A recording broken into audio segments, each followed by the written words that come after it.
ये एक ऐसा सवाल है स्वामी जी जो मुझे लगता है सदियों से चलता आ रहा है। हुँ, और एक ऐसा विषय रहा है कि कितनी क्या कहते हैं बहस करने के बाद, कितने लोगों से जानने के बाद में भी अभी भी मुझे लगता है कि दुनिया इसी के बारे में बात करती रही है।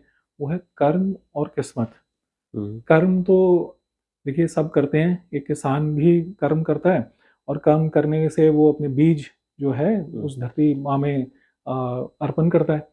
पर उतनी ही कर्म करने के बाद में किसी की फसल तो बहुत लहलहाती होती है, और कुछ लोगों का ऐसा होता है कि बहुत कर्म करने के बाद में भी उस तरह के रिजल्ट्स नहीं मिल पाते हैं। हुँ। तो यहाँ पे एक चीज़ जो बहुत लोग बोलते हैं कि किस्मत, इसकी किस्मत बहुत अच्छी थी। तो आपका क्या विचार है कि जब हम कर्म और किस्मत की बात करें, तो इसके बारे में आपका क्या विचार है? ये बात लगभग कुछ हद तक भगवद गीता में भी भगवान कृष्ण ऐसा ही कहते हैं कि जी। तुम्हारा कर्म पे वश है, फल पे वश नहीं है। फल तुम्हारे वश में नहीं है। तो इसके लिए 2 फैक्टर जो बहुत इम्पोर्टेंट है। एक तो हुआ कि हमने कर्म किया, एक्शन हमने किया और एक दूसरा है रिज़ल्ट हमें मिला, जी। ठीक है? अब जैसे एक एग्ज़ाम्पल के तौर पे अगर देखें तो मैं एक तीरंदाज हूँ और मैं तीर चला रहा हूँ। जंगल में जी। हूँ, मुझे भूख लग रही है, वृक्ष पे कुछ फल लगे हुए हैं जी।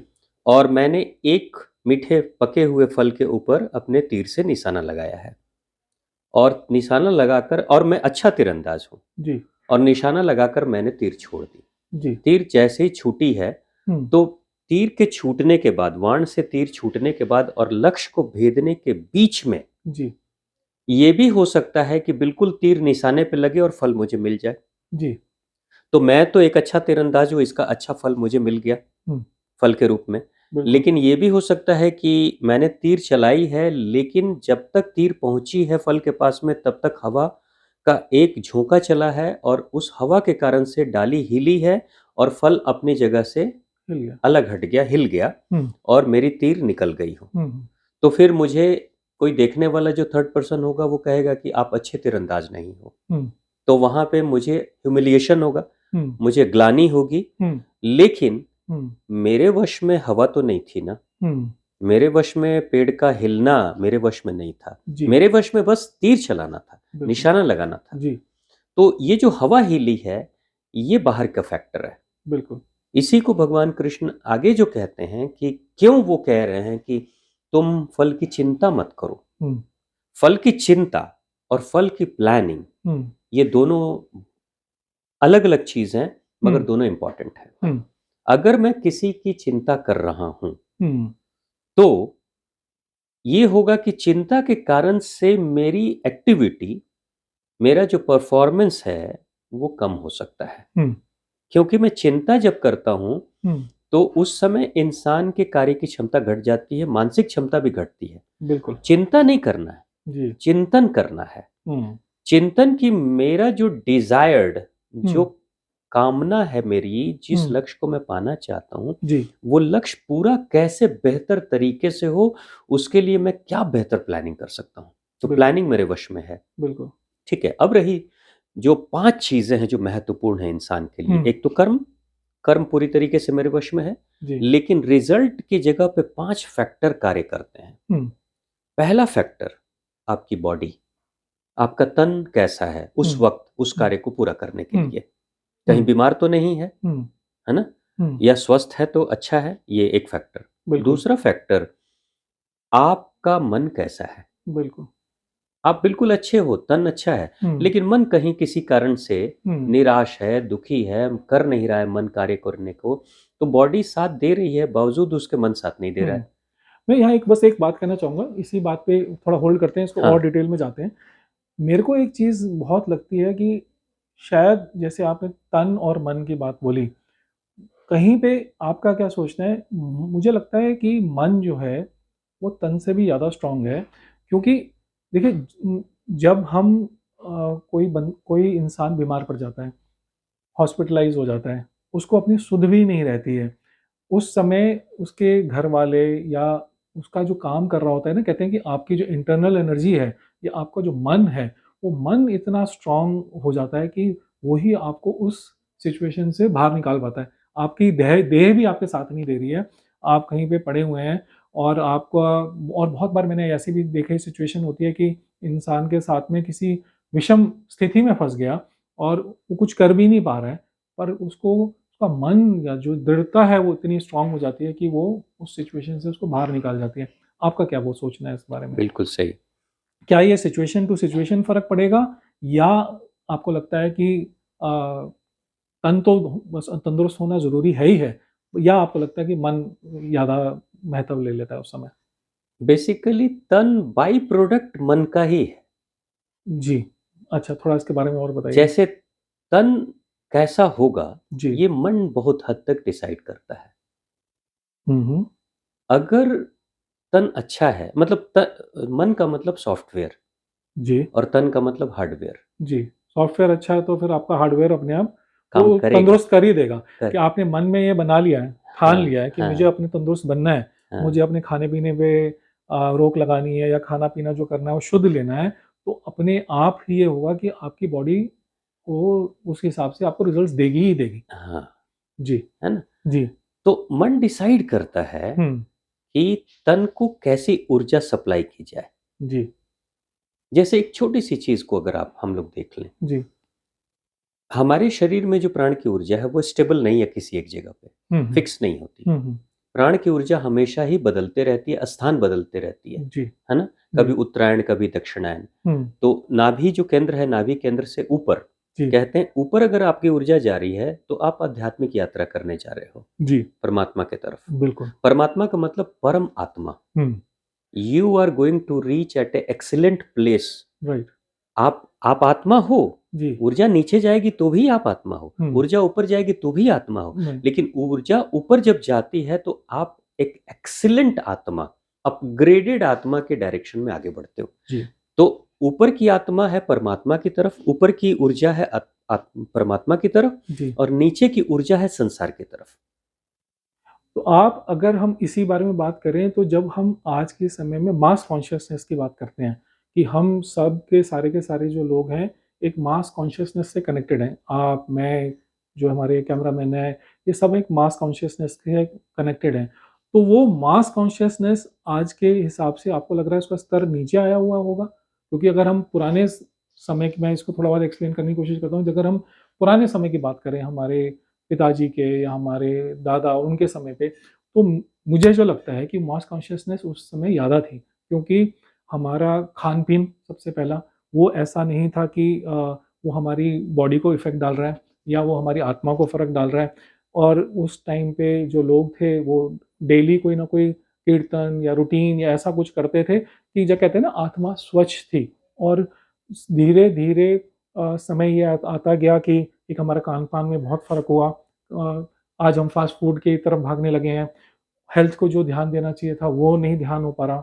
जिस तरह के विचार जो पहले हमारे फ़ोरफ़ादर्स रखते थे, आजकल वो विचार नहीं रह पा रहे। तो क्या आपको लग रहा है कि वो मास कॉन्शियसनेस उसका भी लेवल नीचे आया है, या वो मास कॉन्शियसनेस एक अलग है और जो लोग आज की डेट पे उस पे और जो नीचे आप जो संसार की बात कर रहे हैं, वो एक अलग ही फ्रीक्वेंसी पे ऑपरेट कर रहे हैं? क्या उनके बीच में डिफ़रेंस ज़्यादा हो गया या मास कॉन्शियसनेस भी नीचे आ गई है?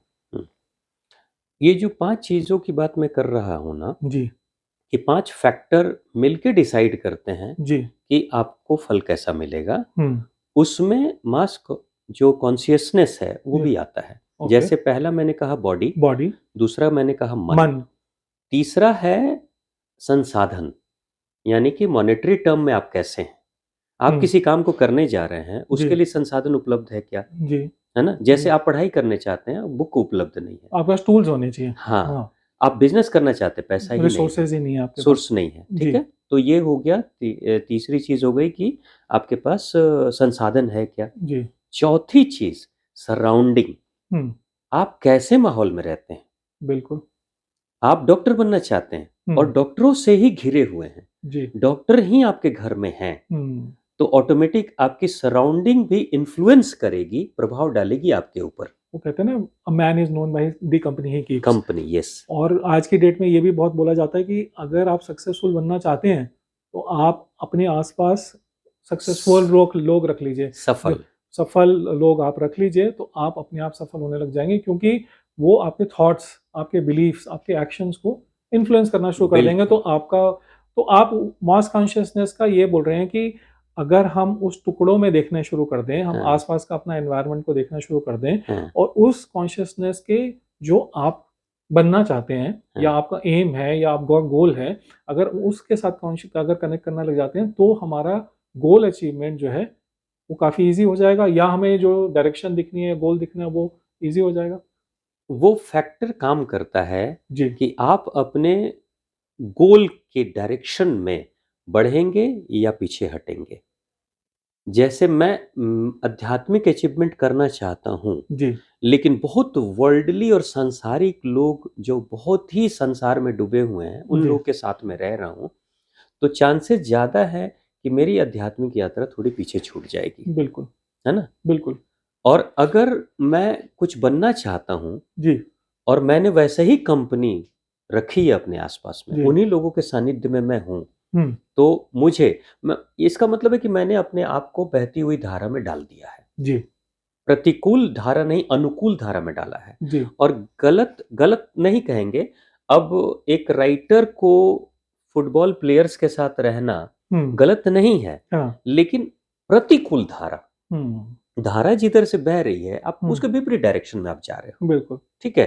तो जी, वहाँ जो धारा के कारण से आपके फ्लो में जो तेज़ी आ सकती है, जी, वो तेज़ी तो आपको नहीं मिलेगी ना। बिल्कुल, वो एक्स्ट्रा बोनस है, बिल्कुल, राइट? तो बिल्कुल। ये चौथा फैक्टर। पाँचवाँ फैक्टर, अंतिम फैक्टर होता है भाग्य कैसा है आपका। हुँ, 4 फैक्टर अगर सब आपके कंट्रोल में हैं, बिल्कुल, तो अंत में फैक्टर भाग्य, क्योंकि जी, ये भाग्य होता है, ये परमात्मा का आशीर्वाद बिल्कुल। कि आपके साथ कुछ चीज़ें बनी हुई हैं। जी, जैसे कहते हैं कि एक एग्ज़ाम्पल आया था कि बिल गेट्स जिस कॉलेज में उसने एडमिशन ली, हुँ, उस कॉलेज में दुनिया का बेस्ट कंप्यूटर था पहले हुँ, से ही। हुँ, जिसके कारण से उसके कांटेक्ट में रहा, पढ़ाई किया और बेहतर कंप्यूटर को बेहतर वो समझ पाया। बिल्कुल। जिसके कारण से वो दुनिया का सबसे अमीर इंसान बना, हुँ, माइक्रोसॉफ्ट को लाकर और हुँ, सब कुछ किया। जी, लेकिन उसी के एक फ्रेंड थे बिल गेट्स के, जो बिल गेट्स से भी हाईली टैलेंटेड और बहुत ही पढ़ने में अच्छा वो छात्र था, हुँ, और उसको देखकर लोग कहते थे कि ये तो कुछ एक्स्ट्राऑर्डिनरी करेगा ज़िंदगी जी, में। जी, लेकिन वो कहीं उसको शौक था कि पर्वत पे चढ़े, हुँ, है ना? हुँ, पर्वतारोहण करते समय हिमपात होने के कारण से, बर्फ गिरने के कारण से जी, लैंडस्लाइड में वो दब गया ओह! और उसकी मौत हो गई। जी, ठीक है? तो यहाँ भाग्य काम कर रहा था बिल गेट्स के लिए कि वो हाँ, एक ऐसे कॉलेज में चला गया जहाँ सर्वश्रेष्ठ कंप्यूटर उस समय का उस कॉलेज में ही हुँ, था। बिल्कुल, और दुर्भाग्य और भाग्य खराब था उस लड़के का जो हाईली टैलेंटेड था, था। सब प्रेडिक्ट कर रहे थे कि ये तो शानदार इंसान बनेगा, बिल्कुल, सफल बनेगा, बिल्कुल, लेकिन वो लैंडस्लाइड में बर्फीले पहाड़ में दबकर मर गया। बिल्कुल, बिल्कुल, तो भाग्य का जो फैक्टर है ना, हुँ, वो ना तो बिल गेट्स के हाथ में था और हुँ, ना उसके हाथ में था। बिल्कुल, ये कुछ चीज़ें आपको मिलेंगी। बिल्कुल, तो यही 5 फैक्टर हैं, इन्हीं 5 फैक्टर के आधार पर आपको फल मिलेगा। हुँ, तो अगर आपका मन बहुत तैयार है, तन भी तैयार है, मन भी तैयार है, संसाधन भी अच्छे हैं, सराउंडिंग भी बहुत अच्छी है, फिर भी अगर सफलता नहीं मिल रही है, तो हो सकता है कि भाग्य फ़ेवर नहीं कर रहा हो, हरी कृपा नहीं है, हरी कृपा कृपा नहीं नहीं है हो रही आपके पास। है ना? हुँ, और ये हरी कृपा, ये भाग्य कहाँ से बना? हुँ, ये आपके पहले के हुँ, कर्मों के आधार पे बनता है, जी, आपकी प्लानिंग के आधार पे बनता है और कुछ ईश्वरीय प्लानिंग के आधार वहाँ पे से भी बनता बनता है, है।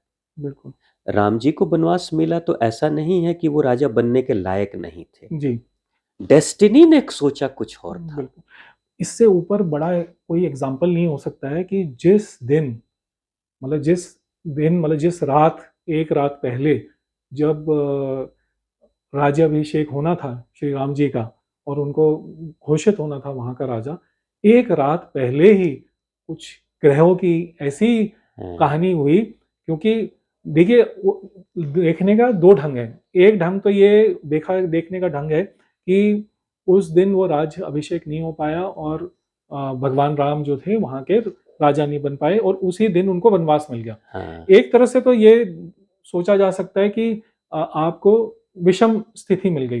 पर दूसरी तरह से अगर आप देखो कि अगर वो नहीं होता, हुँ, तो ये भी एक सिचुएशन आती है कि रावण का जो अंत हुआ वो कैसे होता? ये ये भी एक पार्ट ऑफ द डेस्टिनी था, ये हाँ। भी एक पार्ट ऑफ द जर्नी था जो करना था। और पूरा जो संसार था वो पूरा एक संसार में एक नया नई उम्मीद आनी थी या नई रोशनी आनी थी। अब इसी इसके साथ में मैं अगर इसको आज की सिचुएशन में लगाऊं, मैं अगर ये सोचता हूँ मुझे दिल्ली से चंडीगढ़ जाना है, तो दिल्ली से चंडीगढ़ अगर जाना है तो मेरे पास बहुत तरीके हैं।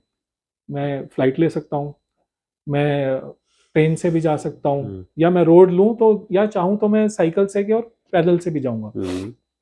पर कहने का मतलब इनसे ये है कि समय बहुत लग जाएगा, पर अंत में मैं अपने गोल पे तो पहुँच ही जाऊँगा।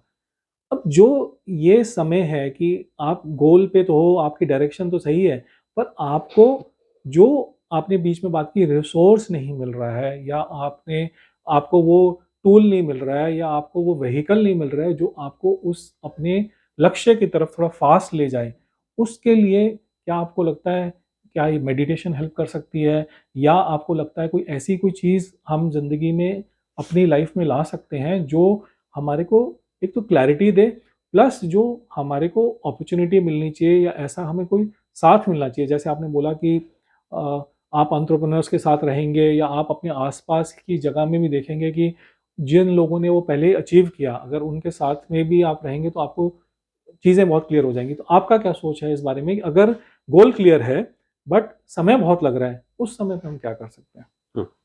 यहाँ पे बहुत इंपॉर्टेंट रोल, जैसे आपने कहा, मेडिटेशन का। जी। मेडिटेशन क्या करता है? फिल्टर करता है। जब हम आत्मचिंतन मनन करना शुरू करते हैं अंतर्मुखी इंट्रोवर्ट होके, हम्म। तो उस समय हम ही फिल्टर करने लगते हैं क्या चाहिए क्या नहीं चाहिए। अब मैं और इसको डीप में जाना चाहूँगा। सबसे पहले ये जब बोलते हैं, देखिए मैं जब मेरे को तो थोड़ा बहुत मतलब आपकी कृपा से थोड़ा-सा आइडिया है। बट जब हम ये बोलते हैं कि अंदर देखिए, है ना? हर इंसान बाहर की तरफ देख रहा है, अंदर देखिए। तो अंदर देखने की बात होती है या खुद को जानने की बात होती है, तो वो अपने आप को जानना या वो खुद को अंदर देखना, उसका क्या मतलब है? अंदर देखना का मतलब कि स्वयं के चिंतन को देखना।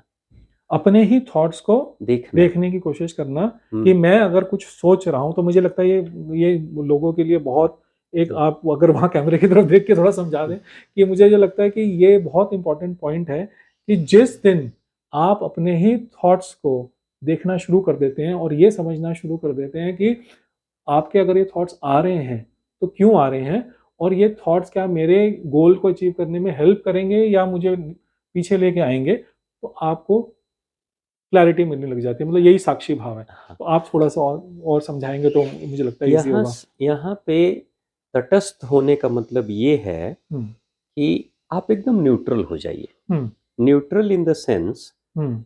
कि कोई पक्षपाती निर्णय नहीं होना चाहिए। पक्षपाती निर्णय का मतलब? जैसे अगर मैं किसी से मिलने जा रहा हूँ, या फिर मैं किसी शराब की दुकान पे जा रहा हूँ, जी, तो मुझे वहाँ के प्रोडक्ट को खरीदना है। जी। तो क्या मैं प्रोडक्ट खरीदने जा रहा हूँ ये मेरा डिसीजन है, हुँ, या फिर मेरे अंदर की जो लत है उसने मुझे फोर्स किया है कि वहाँ जाओ और वो खरीद के लाओ। हुँ, अगर मैं अल्कोहल लेता हूँ हुँ, और लत लगी हुई है, हुँ, तो अल्कोहल खरीदने का डिसीजन मेरा नहीं है, हुँ, मेरी लत ने मुझे फोर्स किया है कि हुँ। तुम वहाँ जाओ। जी, तो वो पक्षपाती डिसीजन है, जी। क्योंकि लत ने डिसीजन लिया हुँ, मुझे वहाँ पे जाने के लिए। जी। लेकिन अगर मेरी कोई लत नहीं है और फिर भी मैं वहाँ जा रहा हूँ हुँ, अपनी मर्जी से, हुँ, लत की मर्जी से नहीं, अपनी मर्जी से, तो हुँ, ये गैर पक्षपाती है। हुँ, ठीक है। हुँ, अब जैसे मैं किसी के लड़ने के मूड में हूँ, किसी से मैं लड़ाई करने जा रहा हूँ, हुँ, तो लड़ाई करने जा रहा हूँ, हुँ, तो क्रोध के कारण से अगर लड़ाई करने जा रहा हूँ तो क्रोध ने मेरा डिसीजन लिया है। हुँ, हुँ, अगर मैं कोई काम, मुझे पता है ये काम गलत है, फिर भी मैं करने जा रहा हूँ, तो जरूर उस गलत काम को करने के लिए लालच ने डिसीजन लिया होगा। बिल्कुल, बिल्कुल। है ना? हुँ, या फिर हुँ, किसी ने मुझे चैलेंज कर दिया हुँ, और मैं कुछ और टारगेट लेके घर से निकला हूँ कहीं और जाने के लिए, और किसी ने मुझे रास्ते में चैलेंज कर दिया और फिर मैं जाकर उस बंदे से उलझ गया, हुँ, तो वहाँ पे मेरा डिसीजन नहीं है, हुँ, मेरे अंदर के भड़के हुए ईगो का डिसीजन है। बिल्कुल, बिल्कुल, उस बंदे के चैलेंज के कारण से मैं जाके उससे द्वंद्व करने लगा, लड़ाई करने लगा। बिल्कुल, तो ये गैर पक्षपाती निर्णय नहीं है। बिल्कुल। यानी आपको ये जब मेडिटेशन आप करोगे तो क्या देखोगे कि ये चिंतन आ रहा है, ये थॉट आ रहा है, तो कौन ले रहा है ये निर्णय? हुँ, मैं ले रहा हूँ कि या मेरी मेरी वाइसेज़ वाइसेस ले ले रही रही हैं, हैं। मेरी पॉजिटिव बिल्कुल नेगेटिव ले ले रही हैं, बिल्कुल। ठीक है? या जी, फिर मेरे खुद के कुछ संस्कार बने हुए हैं। बिल्कुल। जैसे मैं अगर हिंदू हूँ तो ये संस्कार बना है कि बचपन से कि मंदिर जाना है, जी, तो मंदिर जाने का निर्णय जी। मेरे संस्कार के कारण से आ रहा हुँ, है ना? हुँ, और एक समय ऐसा भी आएगा कि जब बिल्कुल मैं न्यूट्रल हो जाऊंगा, जब गहरे ध्यान में उतरने लगूंगा, हुँ, तो हो सकता है कि ध्यान में गहरे उतरूंगा हुँ, तो बिना किसी मतलब के भी उस शांत जगह पर, उस मंदिर में मुझे जाने की अंदर से इच्छा होगी, बिल्कुल। है ना? हुँ, तो यही देखना होता है मेडिटेशन में हुँ, कि कौन फैसला कर रहा है मेरी जिंदगी का, जी। है ना?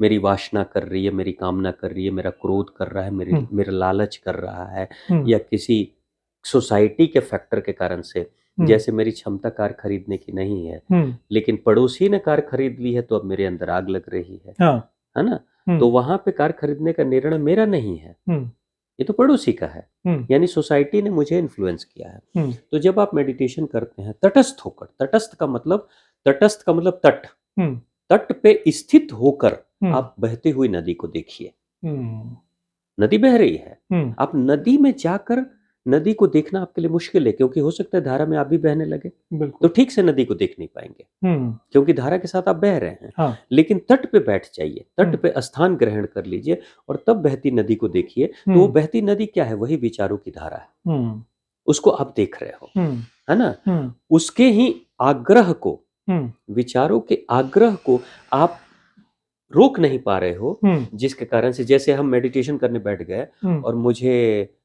भूख लग रही है, जी। भूख लग रही है तो मुझे आदत है फास्ट फूड खाने की, जंक हुँ, फूड खाने की। हुँ, तो अंदर से इच्छा होगी कि जबकि भूख हम सादी रोटी भी खाकर मिटा सकते हैं, हुँ, हुँ, चावल भी खा के मिटा सकते हैं, लेकिन अंदर से आवाज़ आएगी कि चलो। मुझे वही चीज़ चाहिए। हाँ, मुझे स्नैक्स चाहिए, मुझे चॉकलेट चाहिए, मुझे कोल्ड हाँ, ड्रिंक चाहिए। ओ वो इस चीज़ की भूख है। कई बार मैं बहुत बच्चों को देखता हूँ कि अगर आप बोलेंगे आप खाना ले लो, तो बोलेंगे नहीं मुझे चॉकलेट की भूख है यस। या मुझे कोल्ड ड्रिंक की भूख है या मुझे बर्गर की भूख है। तो आप ये बोल रहे हो कि उसके उस इस सेंस में क्या बोलना चाह रहे हैं कि वो स्पेसिफिक जो है उस वाइसेस के अधीन हो गया है और वो डिसीज़न उसका डिसीज़न ना हो के वो जो इम्पल्स है, वो इम्पल्स ने उसको ओवरपावर कर लिया और उसकी वजह से वो डिसीज़न हो वो रहा तटस्थ नहीं है। है, नहीं है। वो तट पे बैठा है, हुँ, लेकिन वो किसी की लहर में आ गया। हाँ। अगर वो तटस्थ होगा ना, तो उसके पास हुँ, 2 विकल्प होंगे, हुँ, normal food, fast food, junk food. हुँ, नो, और नेचुरल भूख जब होगी, हाँ, तो उस व्यक्ति का मोटिव यही होता है कि किसी तरीके से मेरा पेट भरे। हुँ, फिर पर्टिकुलर टेस्ट के पीछे नहीं जाएगा वो। बिल्कुल। वो कहेगा मुझे मेरा पेट भरना चाहिए। अब पेट फल से भी भर सकता हुँ, है ना? हुँ, दाल, चावल, रोटी, सब्जी से भी बन सकता है और हुँ, जंक फूड से भी भर सकता हुँ, है ना?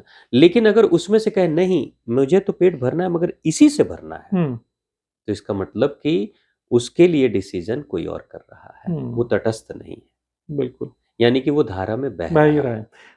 देखिए, कुछ संतों ने बोला है, धीरे-धीरे रे मना, धीरे-धीरे सब कुछ होए, माली सींचे सो घड़ा, ऋतु आए फल होए। हुँ, कर्म और किस्मत का मतलब कि अगर माली 100 घड़े लेके भी पानी देता रहे, पर जब तक ऋतु नहीं आएगी, जब तक हरी कृपा नहीं होगी, हुँ, तब तक उसका फल आने के लिए एक मुश्किल एक चीज़ है।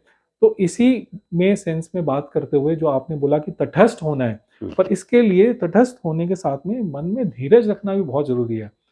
मतलब कहते हैं ना it's easier said than done हुँ, कि आपने गोल फिक्स कर लिया और आज की दुनिया में लोग जैसे अभी हम थोड़ी देर पहले बात कर रहे थे लोग भाग रहे हैं। हुँ, ये नहीं पता किस तरफ भाग रहे हैं, कहाँ पहुँचना है, पर भाग रहे हैं। क्योंकि मुझे बहुत सारे टाइम पे ये लगता है कि जैसे जब मैंने अपने ग्रेजुएशन के कोई डिसीज़न लिए तो मैं जहाँ रहता था, वहाँ पे सब लोग जो थे वो इंजीनियरिंग की तरफ जा रहे थे तो मुझे लगता था वो सोच ही वही थी। शायद मैं किसी से इन्फ्लुएंस नहीं था, बट आस-पास की सोच ये थी कि इंजीनियरिंग में जाना है और पता ही नहीं होता था कि मुझे सूट करेगी या मेरा फर्स्ट इंटरेस्ट है या मैं पैशनेट हूँ उसके बारे में, पर चले गए कि हाँ, मैंने करनी है। तो पर इन सब चीज़ों के लिए जो आप बता रहे हैं कि मतलब ना ईज़ियर सेड देन डन, धीरज रखना बहुत ज़रूरी है कि आप धीरज जब तक नहीं रखेंगे, पर आज के समय में जहाँ पे इतनी वाइब्रेंसी हो गई है, इतना उठा-पटक हो रही है, रातों-रात चीज़ें चेंज हो जाती हैं, ये धीरज कैसे इंसान रख सकता है? देखिए, धीरज नहीं रखने में प्रॉब्लम क्या आ रही है? जी, बचपन से हमारी कंडीशनिंग ऐसी हो रही है जी। कि हमको धारा के साथ बहाया जा रहा है। हुँ, जैसे मेरे पड़ोस के साथी हुँ, अगर सभी साइंस ही पढ़ेंगे, तो ऑटोमेटिक मेरे दिमाग में ये बात आ जाएगी कि साइंस की पढ़ाई करनी है। फिर मैं कॉमर्स और आर्ट्स के बारे में नहीं सोच पाऊँगा, जी।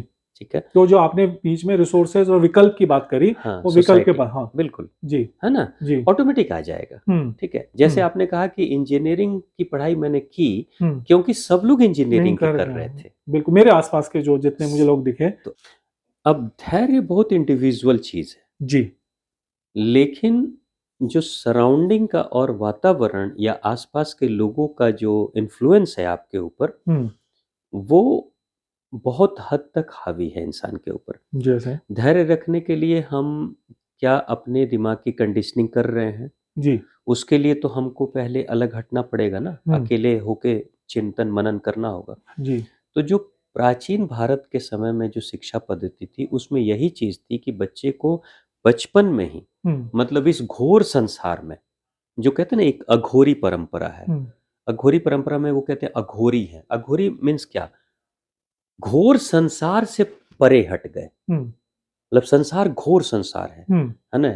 एकदम घनी आबादी जहाँ पे है, हुँ, उस संसार से हम परे हट गए, अघोर हो गए, हुँ, अघोर। हुँ, तो क्या अघोर बनने की प्रक्रिया हमने बच्चे को सिखाई है? हुँ, या हम सीख रहे हैं? हुँ, नहीं सीख रहे हैं। हुँ, हम तो धारा में बहने को सिखाया जा रहा है, धारा में बहो, धारा में बहो, हुँ, ठीक है?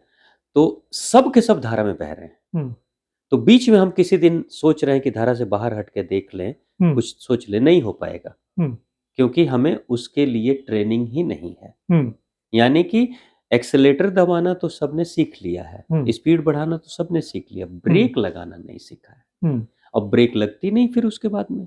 बिल्कुल। तभी आप देखो कि मैक्सिमम विकसित राष्ट्र हुँ, और विकसित समाज, हुँ, जहाँ पे फाइनेंस की, हुँ, एजुकेशन की, हुँ, पोजीशन की, हुँ, या फिर आसपास के हुँ, वातावरण की, हुँ। मतलब हर चीज़ परफेक्ट है, हर चीज़ बहुत बेहतर है।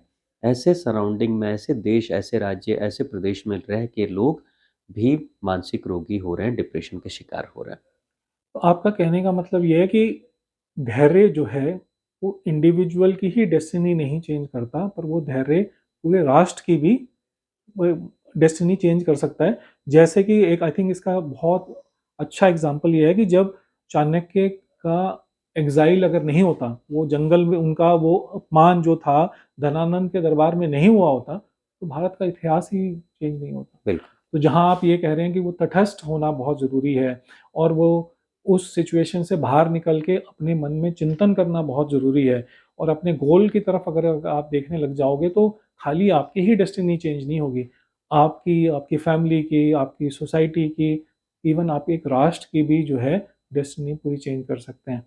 तो कुछ आप कोई ऐसा हिस्ट्री का या कोई एग्ज़ाम्पल लेके कुछ बताना चाहेंगे लोगों को कि एक इंसान ने कुछ ऐसा सिचुएशन को कैसे चेंज कर दिया उसके खाली एक सोच की वजह से और उसके जो ऐसे आप तटस्थ बोल रहे हैं वो उसकी वजह से? अब उसके लिए 2 एग्ज़ाम्पल मुझे बहुत अच्छे लग रहे हैं। जी। एक तो मतलब ये एनर्जी का ट्रांसफ़ॉर्मेशन मैं कह सकता हूँ, या डायरेक्शन चेंज कह सकता हूँ। हुँ, जैसे तुलसीदास जी के बारे में कहते हैं कि तुलसीदास जी, एक समय तुलसीदास जी महाराज बनने से पहले जी। वो अपनी पत्नी की खूबसूरती के पीछे बिल्कुल दीवाने बिल्कुल, थे, बिल्कुल, दीवाने थे। बिल्कुल। और उसके पीछे एकदम किसी भी तरीके से, कहते हैं ना कि एकदम पागलों की तरफ पीछे भागते थे। हुँ, तो प्रसंग ये कहता है कि उफनती हुई नदी को में वो लाश को उन्होंने लकड़ी समझा अच्छा, बिल्कुल। और लकड़ी को पकड़कर पार हो गए। जबकि हुँ, वो लाश थी, लाश नहीं दिखाई दी, हुँ, क्योंकि दिमाग में हुँ, पत्नी की खूबसूरती चल रही थी, तो पत्नी में दिमाग में पत्नी थी बिल्कुल। और उस लाश को वो बिना लास्ट समझे, लकड़ी समझकर पार कर गए। बिल्कुल। और लटकती हुई रस्सी को, जो रस्सी नहीं थी, हुँ, वो सांप था, और हुँ, उस सांप को रस्सी समझ के पकड़ के चले गए हुँ, और जाकर पत्नी के साथ मिले। और पत्नी ने जब इंसल्ट किया, हुँ, तो उसके बाद से वही तुलसीदास जी महाराज हुँ, एक महान रचनाकार, बिल्कुल, महान काव्य और साहित्य को लिखने वाले, जिसको आज घर घर में तुलसीदास जी की रामचरितमानस पढ़ी पढ़ी जाती जाती है, है। हनुमान चालीसा पढ़ी जाती है। जी। ऐसे करके उन्होंने किया है। हुँ, तो यहाँ पे आखिर क्या हुआ? हुँ, तुलसीदास जी ने एक बहती हुई धारा, जब हुँ, पूरा समाज पागलों की तरह दीवाना था, जी। किसी के लिए प्रेम में पागल था, हुँ, है ना? उसी डायरेक्शन में जा रहे थे। हुँ, लेकिन जैसे ही पत्नी ने इंसल्ट किया, हुँ। तो वो क्या हुआ, इंडिविजुअल होकर, ये कर्म था या ये किस्मत थी? हाँ, ये ये फैक्टर काम हाँ, नहीं आप इसको क्या बोलेंगे? ये कर्म था या ये किस्मत थी? ये कर्म तो उन्होंने किया और वो वहाँ पहुँच गए। हाँ, तो अब ये किस्मत में लिखा हुआ था कि रत्नावली जो उनकी पत्नी है, हुँ, उन्होंने अपमान करना ही था हाँ। या वो कर्म था जिसने उनकी किस्मत चेंज कर दी? ये 5 फैक्टर में से एक था। जैसे कि जैसे कि 5 फैक्टर में मैंने कहा ना, तन, मन, संसाधन, वातावरण और भाग्य। जी। ये भाग्य वाला जो फैक्टर था, हुँ, क्योंकि आपके भी बिहाफ़ पर कोई और डिसीज़न लेता है। हाँ। मतलब वो आपके हाथ में कंट्रोल में नहीं वो था। आपके हाथ में आप नहीं। वहाँ तो पहुँच गए, हाँ, पर वो क्या कहते हैं पत्नी कैसे रिएक्ट करेंगी, वो आपके हाथ में वो नहीं था। आपके हाथ में नहीं वो था। जो एनवायरनमेंट ने चेंज किया, तो हाँ, आपका कोर्स चेंज कर गया। जैसे श्री रामचंद्र का हमने बात किया, हाँ, उनके लाइफ का भी कोर्स चेंज हो गया। तो ये किस्मत प्ले कर रही है। किस्मत प्ले कर रही है। तो यही यही प्रारब्ध ने डिसाइड किया है हुँ, कि आपके साथ ऐसा होगा। तो हमारे हाथ में फिर बचा क्या है? हाँ, अब चीज़, अब इस दुनिया में ऐसा नहीं है कि एकमात्र दास जी महाराज के साथ उसकी पत्नी ने इंसल्ट किया, हुँ, ऐसा नहीं है। हुँ, लाखों करोड़ों पतियों के साथ में इंसल्ट हुआ होगा, जी। लेकिन सब तुलसीदास तो नहीं बन रहे। बिल्कुल, बिल्कुल। लाखों लोगों को उनके पोजीशन से, हुँ, जो कभी कोई मिनिस्टर बनने जा रहे हैं, कोई प्राइम मिनिस्टर बनने जा रहे हैं, कोई राजा बनने जा रहे हैं, लाखों लोगों को उनके पद से हटाया गया। जी। कल बनने जा रहे हैं, आज हटा दिया गया, हुँ, और वो डिप्रेशन में चले गए, जी। वो पागल हो गए, हुँ, उन्होंने रिवोल्ट कर दिया, उन्होंने कुछ रिएक्शनरी एक्शन ऐसा किया जिसके कारण से बगावत कर दिया। हुँ, ऐसा हुआ, सब राम तो नहीं बन गए। जी। तो मेन क्या है कि हमारे वश में किस्मत नहीं है, हुँ, हमारे वश में प्रारब्ध नहीं है। हुँ, लेकिन हुँ, अगर हमने हुँ, अपने माइंड को, हुँ, मन को, हुँ, तन को हुँ, अपने अकॉर्डिंग तैयार किया है, हर परिस्थिति को हुँ, सहने और झेलने के लिए तैयार किया है, हुँ, और हमारा मनोबल, विल पावर, आत्मविश्वास इतना स्ट्रांग है जी। कि ज़ीरो पे भी अगर मैं चले जाऊँगा, हुँ, तो वहाँ से जो विकल्प खुलेगा, वहीं से फिर मैं अपनी पूरी ऊर्जा डाइवर्ट कर दूँगा। बिल्कुल। तो राम जी ने ऊर्जा को डाइवर्ट किया, हुँ, तुलसीदास जी महाराज ने अपनी ऊर्जा को डाइवर्ट वो किया। जो हुआ उसको एक्सेप्ट कर लिया एक्सेप्ट कर करो, लिया। बस। आई थिंक सबसे बड़ा बात आपसे बात करने से यही निकली है कि जो भी सिचुएशन आपको मिले और हाँ, उस सिचुएशन को अगर आप एक्सेप्ट कर लेते हैं। हुँ, मैं किसी एक एंटरप्रेन्योर से मिला और उन्हीं का इंटरव्यू कर रहा था, तो मैंने बोला कि डिसीजन मेकिंग की क्या बड़ी बात है। आप कोई भी डिसीजन लेने से पहले क्या सोचते हैं? तो उन्होंने बोला मैं डिसीजन लेने से पहले इतना ज़्यादा नहीं सोचता हूँ, पर मैं यही श्रोताओं को भी बताना चाहता हूँ कि जब मैंने डिसीजन ले लिया, फिर मैं उस डिसीजन को सही करने में लग जाता हूँ। उसके बाद मैं कुछ और चीज़ नहीं सोचता हूँ कि मुझे अब ये चीज़ अचीव करनी है, इसको सही कैसे बनाया जाए। तो अगर हम सही और गलत के पीछे ना पड़ के, अगर हम जो सिचुएशन हमारे पास आ गई है और उस सिचुएशन को ही एक्सेप्ट कर लेते हैं, तो हमारी बहुत सारी सिचुएशन तो जो है बहुत सारी क्लियर हो जाती है। क्योंकि फिर से अगर उस दिन श्री रामचंद्र जी या श्री तुलसीदास जी यही सोचने लग जाते हैं कि मेरे साथ क्या हो गया, जो बहुत सारी दुनिया लगती है कि यही सोचती रह जाती है कि मेरे साथ क्या हुआ, तो मुझे लगता है कि फिर हिस्ट्री चेंज नहीं होती। चाणक्य अगर उस दिन ये सोचते रह जाते कि मेरे साथ क्या हुआ हुँ, और उस चीज़ को एक्सेप्ट नहीं करते, तो एक नया नया भारत नहीं खड़ा होता। नहीं हो पाता, आप क्या कहना चाहेंगे इस बारे में? बिल्कुल। यहाँ पे अगर आप वहाँ उस पे हाँ, हाँ। यहाँ इम्पोर्टेंट रोल ये है कि जब आपके सिचुएशन में, आपके कंट्रोल में भाग्य नहीं है, हुँ, प्रारब्ध नहीं है, तो आपके हुँ, कंट्रोल में क्या है? भगवान कृष्ण वही कह रहे हैं, आपके हुँ। कंट्रोल में कर्म है। फिर हम गीता पे वापस आ जाते हैं गीता पे कि कितनी स्टोरी अगर हम देखिए हमने 3, 4, 5 हाँ, अलग-अलग तरह से देख लिया। हुँ, सब यही बात करती हैं कि जब अगर आप श्री राम जी के बारे में बात करिए, तुलसीदास जी के बारे में बात करिए या चाणक्य के बारे में बात करें, सब सिचुएशन में तभी चेंज आया जब उन्होंने कहीं न कहीं एक्सेप्ट किया सिचुएशन को और चीज़ों को भाग्य पे छोड़ दिया। बिल्कुल। आप अपना काम करते रहें, रास्ता तो कहीं न कहीं आपको ले ही जाएगा। अब वो जैसे फिर वापस वही उसी चीज़ पे आते हैं कि दिल्ली टू चंडीगढ़ जाना है, अब आप ट्रेन में जा रहे हैं, बस में जा रहे हैं या फ्लाइट में जा रहे हैं, शायद वो आपकी किस्मत है। पर अगर आप अपनी सिचुएशन को छोड़ देते हैं, अपने एक्सेप्ट कर लेते हैं और उस टूल को जो आपको लेके जा रहा है, आप एक्सेप्ट कर लेते हैं, आप अपने गोल पे पहुँच जाएँगे। क्या आप यही कहना चाह रहे हाँ, हैं? हुँ, उसी को हुँ, ठीक है, जी, एक काम मिला मुझे, हुँ, जैसे राम जी को मिल गया, हुँ, चलो भाई ठीक है, हुँ, हमें हमें इस डायरेक्शन में नहीं जाना, हुँ, अब हमको दूसरे डायरेक्शन में जाना है, हुँ, तो कोई बात नहीं। हुँ। अब हम पुराने डायरेक्शन से चिपके नहीं रहेंगे, बिल्कुल, उसको छोड़ देंगे मतलब, उसको बिल्कुल छोड़ छोड़ देंगे देंगे। और जो कर रहे हैं, हुँ, चाहे वो बिल्कुल ग्रास रूट का काम हो, हुँ, एक लेबर क्लास का काम हो, हुँ, चाहे ऑफिसर ग्रेड का काम हो, हुँ। हम जो कर रहे हैं ना, फुली इन्वॉल्वमेंट हमारी उसी में हो जानी चाहिए। यही तो परेशानी है स्वामी जी की अब फुल इन्वॉल्वमेंट करना हाँ, आपको मतलब ये होगा कि उस इन्वॉल्वमेंट को लेके आना कौन-सा आसान काम है? आसान काम नहीं है, लेकिन जी, इसी की तो ट्रेनिंग करनी होती है ना। हाँ जी, यही कैसे? तो संसार में नहीं कराया जा रहा है ना। हाँ, हर किसी को तो बताया जा रहा है कि तुम बस भागो, भागो, भागो। हुँ, डायरेक्शनलेस भागो, कहाँ डायरेक्शन। जाना है वो पता नहीं, हाँ, पर जाना है क्योंकि ये जा रहा है तो मुझे भी इधर जाना है। हमें जाना है। इसके पास बड़ी गाड़ी है तो मेरे को भी लेनी है। राइट, वो मेरा स पर सर्व पर्पस कर रही है या नहीं पता नहीं। राइट। कई बार मैं ये सिचुएशन देख रहा हूँ कि घर में 10 कमरे हैं, रहने वाला 1 और कहीं दूसरी सिचुएशन में 1 कमरा और 10 लोग रहने वाले भी हैं।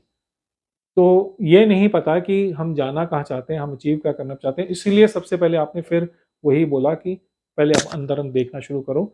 आप अपने थॉट्स के बारे में जानना शुरू करो। उन थॉट्स को आप अपने बिलीफ्स के साथ, अपनी डेस्टिनी के साथ, अपने कर्म के साथ, अपने गोल्स के साथ अलाइन करो, तो आपको सिचुएशन बहुत क्लियर हो जाएगी। हुँ, अब अगर उस जगह जाने के लिए आपको साइकिल मिल रही है, आपको बस मिल रही है, ट्रेन मिल रही है, फ्लाइट मिल रही है, शायद वो आपकी किस्मत है। बट पहुँच ज़रूर आप जाओगे। अब इस चीज़ों की चिंता ना करो कि हाय वो तो फ्लाइट में जा रहा है और मैं ट्रेन में जा रहा हूँ। पर आपका शायद प्रारब्ध वही था या किस्मत वही थी कि आपको वही मिलना था। बहुत सुंदर, अति सुंदर। आई थिंक मुझे लगता है कि इस वीडियो को देखने के बाद में जो जितने हमारे यूथ हैं, मैं यूथ क्या मैं बोलूँगा हर तरह के जो हर एज ग्रुप है, उनको एक क्लैरिटी ज़रूर मिलेगी कि अ, मैं अगर अपने गोल की तरफ तटस्थ होके सोच रहा हूँ, उस पे काम कर रहा हूँ और मैं ये चिंता नहीं कर रहा कि मुझे आज मिल रहा है, कल मिल रहा है या परसों मिल रहा है, वो मेरी किस्मत है बट अगर मैं उसमें लगा रहूँ, तो बहुत 100% चांसेस है कि आप वो गोल अपना अचीव कर पाएँगे। एक चीज़ और इसमें ऐड मैं करना हाँ जी। चाहता हूँ कि अगर आपके अंदर बहुत गहराई तक दुनिया है जी। और दुनिया बहुत अंदर तक घुसी हुई है, हुँ, तो आपके लिए बहुत मुश्किल होगा अपने आप को फिर से एक बार एस्टेब्लिश करना। जैसे जैसे?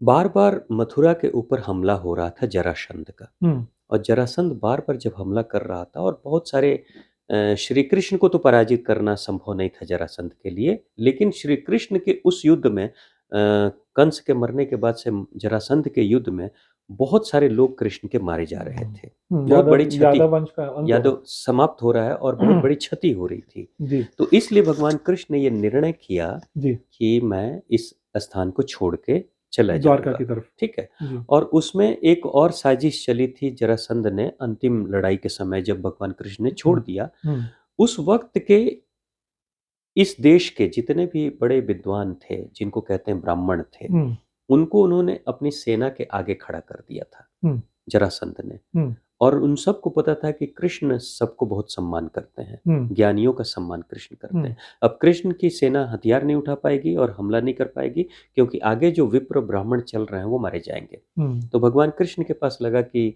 भाई वो लोग मारे जाएँ हुँ, और एक समय पूरी ये धरती ज्ञानियों से विहीन हो जाए, जी, ये ठीक नहीं होगा आने वाले जनरेशन के लिए। तो भगवान हुँ, कृष्ण ने खुद को विथड्रॉ कर दिया, पीछे हटा दिया। हुँ, अब पीछे अगर कृष्ण बहुत दुनियादारी में उलझे हुए रहते, तो उनको ये भी तो पता होता ना कि दुनिया के लोग मुझे क्या कहेंगे, पीछे हट गया, कायर हो गया, डरपोक है, हट गया। तो भगवान कृष्ण पीछे नहीं हट पाते। कोई बहुत ही साहसी जरूर कृष्ण रहे होंगे कि लोग चाहे दुनिया चाहे कुछ भी कहे, मैंने जब सोच लिया है कि उचित मेरे लिए क्या है, तो निर्णय उनका जरूर इंडिविजुअल बहुत स्ट्रांग रहा होगा। तभी भगवान कृष्ण न्यूट्रल होकर, लोगों ने आज से नहीं 5000 वर्ष पहले भी लोगों ने कहा, और आज भी किताबों में रणछोड़ बोला जाता है श्री कृष्ण को, ठीक है। तो लेकिन कृष्ण कितने स्ट्रांग अंदर से रहे होंगे। कृष्ण को पता होगा ना कि दुनिया हमको कह रही है एक्सीलेटर बढ़ाओ, स्पीड बढ़ाओ, लेकिन मुझे पता है ब्रेक मुझे कब लगाना है। तो ब्रेक भी कितना स्ट्रांग रहा होगा कि तुरंत से विड्रॉ किया। ये कितने स्ट्रांग पर्सनालिटी का रिफ्लेक्शन है। ऐसे ही राम जी के साथ भी हुआ होगा ना। राम जी को भी लोगों ने कहा होगा, अरे तुम कैपेबल हो, तुम अपने हक को क्यों छोड़ रहे हो। तुम हक को छोड़ रहे हो इसका मतलब तुम डर गए, तुम सक्षम नहीं हो, तुम हक मिलता है ले लो, नहीं मिलता है छीन लो। ऐसा लोग कहने वाले लोगों ने सजेशन दिया होगा। लेकिन राम कितने अंदर से स्ट्रांग रहे होंगे कि ना, दुनिया चाहे किसी भी धारा में मुझे बहाना लेके जाना चाहती है, मैं तो मुझे लगता है कि मेरे लिए ये उचित है पीछे हटना, वापस शांति से निकल जाना, तो मैं चले जाऊंगा। बिल्कुल सही कह रहे हैं कि कहते हैं ना कि life is all about the choices you make. आपको हमेशा जिंदगी आपको दो रास्ते जरूर दिखाएगी, एक तरफ जाने वाला, एक छोड़ने वाला। तो वो उस समय का जो डिसीजन है आपका, और वो ही आपकी लाइफ का कोर्स चेंज कर देता है। और बहुत बार मैंने ये देखा है कि life is not about the yes what you said, but life is also big about what no you said to the situation। आप बहुत सारी सिचुएशन को कहते हैं कि जैसे जैसे एंटरप्रेन्योर सक्सेसफुल होने लग जाता है, फिल्म मेकर सक्सेसफुल होने लग जाते हैं, उनके पास बहुत सारे आइडियाज़ आ रहे होते हैं, बहुत सारे लोग आने लग जाते हैं, बहुत सारी अपॉर्चुनिटीज़ आने लग जाती है। उस समय पे उनका जो थॉट प्रोसेस होता है ना, वो एक्सेप्टेंस का नहीं होता है। आप कॉम्पिटिटिव एग्जाम को भी देखेंगे तो उनका थॉट प्रोसेस एक्सेप्टेंस नहीं होता है शुरुआत में, उनका थॉट प्रोसेस होता है रिजेक्शन। कि अगर मैं कोई एक यूपीएससी का या बहुत बड़ा एग्ज़ाम कर रहा हूँ जिसमें लाखों लोग बैठ रहे हैं, या मैं कैट का एग्ज़ाम दे रहा हूँ जिसमें लाखों लोग बैठ रहे हैं, वो टफ़ क्यों बनाते हैं एग्ज़ाम को? ईज़ी भी बना सकते हैं, पर वो सबसे टफ़ इसलिए बनाते हैं कि मुझे टॉप 1% ही चाहिए, और मुझे टॉप बाकी जो 99% है उनको मुझे छाँटना है। तो जब आप मीन्स अगर उस गोल की तरफ जाना चाहते हैं, हम अपने आप को रिफाइन करना चाहते हैं, हम अपने आप पे, जैसे कहते हैं ना, मूर्तिकार जो है, जो बहुत बड़ा मूर्तिकार होगा, वो मूर्ति को तराश नहीं रहा होता है, वो उस पत्थर के अंदर जो मूर्ति छुपी हुई है उसको निकाल रहा होता है। मतलब यही है कि जैसे आपने वो बोला, उसी के बात कहने के चाह रहे हैं कि जब आप उस सिचुएशन में आते हैं और अपनी डिसीजन मेकिंग को इस लेवल पे बोलते हैं कि आप ना करना शुरू कर देते हैं, तो यस तो अपने आप आपके सामने आके खड़ा हो जाता है। और उसके लिए संसार से अलग होना बहुत ज़रूरी है, क्योंकि आपका जो आस-पास है वो आपका संसार ही है। और जब आप 99% चीज़ों को ना करने लग जाते हो, आपका जो 1% है वो आपके सामने आके खड़ा खड़ा खड़ा हो हो जाएगा। बिल्कुल। बहुत अति सुंदर, बहुत ही बढ़िया। यही वाली बात हो गई कि बाजार में तो स्वेच्छा से हम जाते हैं और बाजार को हम छोड़ भी देते हैं एक समय, लेकिन संसार में स्वेच्छा से हम आते हैं, मगर कभी-कभी संसार हमारे अंदर इतना बैठ जाता है कि हम संसार को छोड़ नहीं पाते हैं। तभी उसके लिए कहावत कहते हैं, लोग क्या कहेंगे। लोग क्या कहेंगे मतलब संसार आपके अंदर बहुत गहराई तक बैठा हुआ है। इसलिए इंडिपेंडेंट इंडिविजुअल डिसीजन आप तटस्थ होकर नहीं ले पा रहे हैं। आप ये फिर से थोड़ा एक्सप्लेन करेंगे? अब जैसे हर बार इंसान सोचता है ना कि अगर मैं ये काम करूंगा तो मेरे पड़ोसी क्या कहेंगे, रिश्तेदार क्या कहेंगे, बिल्कुल। लोग क्या कहेंगे, मेरे स्टेटस के हिसाब से मेरे है नहीं स्टेटस। है, हाँ, या नहीं है, हाँ, मेरी इमेज के हिसाब से है या नहीं है। हाँ, हुँ, है ना। हुँ, तो फिर मेरा क्या होगा। हुँ, तो इसका मतलब आप डिसीजन नहीं ले रहे हो, हुँ।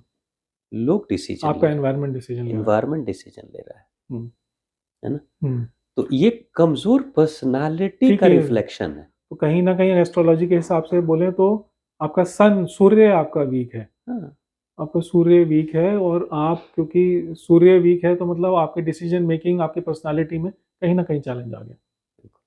आपने एक वीडियो भी बनाया था जो आप ये कह रहे थे कि अपना सूर्य ठीक करो तो बाकी आपके जो ग्रह हैं वो अपने हिसाब से ही ठीक हो जाएँगे। जहाँ हम किस्मत की और कर्म और किस्मत की बात कर रहे हैं, तो मुझे लगता है कि कहीं न कहीं एक एस्ट्रोलॉजी भी दो मतलब यहाँ डिस्क्लेमर है कि एस्ट्रोलॉजी आपका सब कुछ नहीं है, मतलब इंसान को अपना डिसीजन अपने विवेक से लेना चाहिए, बट हाँ, एक राह दिखाने का ज़रूर तरीका है कि आप राह आपको ज़रूर दिखाती है। तो उसमें आपने एक चीज़ बड़ी पते की बोली थी कि आप अपना सूर्य, क्योंकि सूर्य भगवान जो है आपके राजा की तरह हैं, आपको आपके फादर को डिनोट करते हैं। और आपने उसमें ये बोला कि सूर्य को स्ट्रॉन्ग करो। जैसे मैंने पुराने समय बोलूँ या हमारे फादर ये बोलते थे कि आप सूर्य को, अगर सूर्य नमस्कार कर रहे हैं या सुबह सूर्य को जल ही दे रहे हैं, तो आपका धीरे-धीरे सूर्य स्ट्रॉन्ग होने लग जाता है। बहुत सारे लोग ऐसे होते हैं जिनके अपने फादर के साथ ही रिलेशनशिप अच्छे नहीं होते हैं, और या अथॉरिटीज़ के साथ, अथॉरिटी मतलब गवर्नमेंट भी अथॉरिटी हो सकती है, आप ऑफ़िस में काम कर रहे हैं तो आपके बॉसेस के साथ में भी सूर्य का मतलब होता है। अगर आपके अथॉरिटी के साथ में अच्छे चीज़ें नहीं बन रही है, तो इसका मतलब ये होता है कि सूर्य आपका कहीं स्ट्रॉन्ग नहीं है। हुँ। तो इस चीज़ का एक छोटा-सा उपाय तो जो मुझे पता है वो यही है कि आप सूर्य को जल देना, सुबह उठते हुए जब उसकी इनकी पहली किरणें 6-7 बजे जब उदय का समय है, उनको एक तांबे के कांसे के उसमें पानी भर के और उसको आप देंगे और अर्पण करेंगे, और उनकी जो पहली जो सुबह-सुबह की जो किरणें आपकी आँखों की तरफ या आपके माथे की तरफ यहाँ पे आती हैं, तो आपके सूर्य को धीरे-धीरे वो उठाना शुरू कर देती हैं, आपका सूर्य अच्छे होने लग जाता है। पर आपने जब ये बोला कि खाली सूर्य ही ठीक कर लो और बाकी ग्रह भी आपके सही हो जाएँगे, उसमें आप क्या कहना चाह रहे थे? मेरे उस वीडियो में कहने का मेन मकसद ये था कि बहुत लंबे समय तक मैं लोगों को देख रहा हूँ कि अगर किसी के जीवन में कोई प्रॉब्लम आ रही है और उसने जब बात की किसी से, कोई एस्ट्रोलॉजर वगैरह मिले, हुँ, तो फिर उनको ये बोल दिया जाता है भाई ये ग्रह नक्षत्र आपके खराब हैं जिसके कारण से आपके जीवन में समस्या हो रही है। हुँ, तो फिर उसके उपाय उपाय कुछ लोग बोलते हैं तो करा भी लेते हैं लोग, हुँ, लेकिन बहुत हद तक इंसान हेल्पलेस होकर हाथ पे हाथ धर के बैठ जाता है कि अब तो मेरा ये समय खराब चल रहा है, हुँ, इसके कारण से ये सब हो रहा है। तो उससे क्या होगा कि ज़्यादातर लोग निष्क्रिय होते चले जाएंगे और हो रहे हैं। तो मेरे कहने का अर्थ ये था, मैंने इसलिए कहा कि ठीक है, मेरा कोई ग्रह खराब है, कमज़ोर है, मैं क्या कर सकता हूँ? जैसे मेरी पढ़ाई अच्छी नहीं है, मार्क्स कम आ रहे हैं, मैं फ़ेल हो रहा हूँ एग्ज़ाम में, तो मैं क्या कर सकता हूँ? तो मैं पढ़ाई कर सकता हूँ, हुँ, मैं ज़्यादा फ़ोकस कर सकता हूँ। हुँ, तो यहाँ कर्म है ना, हुँ, कर्म करके मैं सुधार सकता हूँ। मेरे रिश्ते खराब हैं, हुँ, तो मैं अपने व्यवहार को, अपने बातचीत को अगर मैं ठीक कर लूँ, अपने विचारों को ठीक कर लूँ, तो हो सकता है रिलेशन भी अच्छा हो जाए। हुँ, हुँ, चाहे पर्सनल रिलेशन हो, चाहे प्रोफ़ेशनल रिलेशन हो, हुँ, हुँ, ठीक है? तो इंसान क्या करे? कर्म करेगा, हुँ, ठीक है? अगर कमरे में गंदगी बहुत है, तो इंसान क्या कर सकता है? गंदगी में बैठे, नहीं तो दूसरा विकल्प कमरे की सफाई करो, बिल्कुल। है ना? तो मुझे लगता है कि इस जनरेशन को कर्मठ बनाना ज़रूरी हुँ, है ना? इसलिए मैंने जो हमारे ग्रंथ में या जो व्यावहारिक जीवन में जो चीज़ें महत्वपूर्ण हैं, हुँ, उन सब को एक बार जोड़ते हुए, उसका निचोड़ निकालते हुए मैंने उन सारे ग्रहों को शरीर के ऊपर जोड़ा। और हुँ, ये मैंने नहीं जोड़ा, ये हमारे ग्रंथ ने बहुत पहले से कहा है। हुँ, लेकिन उन ग्रंथ में 2 विकल्प हैं। एक तो है कि चलो भाई, आप किसी एस्ट्रोलॉजर से मिलो और उनसे कुछ विधि वगैरह जान लो, वो विधि बता देंगे या फिर वो कुछ आपके लिए करा देंगे। हुँ, जैसे आजकल टीवी वगैरह में भी होता है कि आपका शनि खराब है तो भाई ये काम करो, हम आपके लिए यज्ञ करेंगे, तो आपके लिए पूजन पाठ करेंगे, फिर आपका सब ठीक हो जाएगा, ठीक है? तो वो हुआ कि हम किसी और पे डिपेंडेंट हैं। जी, और दूसरा है कि हम खुद से कुछ कर खुद रहे हैं, सक्षम हो गए। सक्षम हो रहे हैं हुँ, और कर्म कर रहे हैं। हुँ, तो मुझे लगता है अगर मैं किसी के ऊपर डिपेंडेंट होके मैं आगे के 2 साल मैं बैठे-बैठे निकाल दूँ और खुद पे कर्म करके मैं 2 साल मेहनत करके निकालूँ, हुँ, तो निश्चित तौर से डिपेंडेंट होकर करूँगा तो 2 साल के बाद क्या रिज़ल्ट आएगा कि इसकी गारंटी नहीं। हुँ, लेकिन मेहनत करके 2 साल अगर मैंने काम किया, तो ज़रूर कुछ न कुछ तो एडिशन मेरे जीवन में हो जाएगा। और लॉन्ग लास्टिंग होगा। लॉन्ग लॉन्ग लास्टिंग होगा। लास्टिंग होगा, ठीक है। उसका रिज़ल्ट फिर श्री राम वाली उसमें ही कि भाग्य चेंज, चाणक्य का बात करें तो शायद हाँ, आपकी इतनी बड़ी डेस्टिनी चेंज होनी थी, हाँ। और आपने, आपका ही नहीं, आपके परिवार का ही नहीं, आप पता नहीं शायद आप जिस कम्युनिटी में रह रहे हैं उसका चेंज होना था, पर हुँ, आपने शॉर्टकट ले लिया तो उस हाँ। शॉर्टकट की वजह से जो आपको बड़ा मिल यहीं पे शायद कर्म और किस्मत का फ़र्क पड़ गया हुँ, कि आपने अगर वो कर्मठ होके, आपने अपने मन को कंट्रोल ना करके, हुँ, आपने धैर्य रखते हुए अगर कोई कर्म ऐसा किया जो आपको लाइफ़ पर्पज़ से आपको दूर कर देता है, तो आपको वो उस लेवल की सक्सेस शायद नहीं मिल पाई, जो शायद आप सोच के आए थे या आपको मिलनी चाहिए थी। हुँ।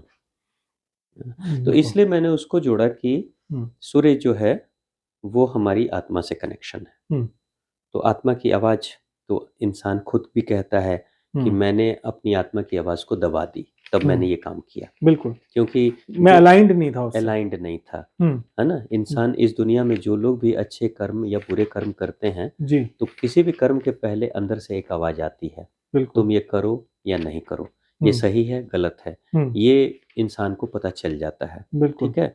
जी, तो आत्मा की अगर आप सुनेंगे, तो हुँ, आपसे गलती नहीं होगी और आत्मा का सुनने का मतलब है कि सूर्य को बलिष्ठ बनाना, हुँ, मजबूत बनाना, हुँ, क्योंकि सूर्य का डायरेक्ट कनेक्शन हमारी आत्मा से है। जी, मन का कनेक्शन चंद्रमा से है।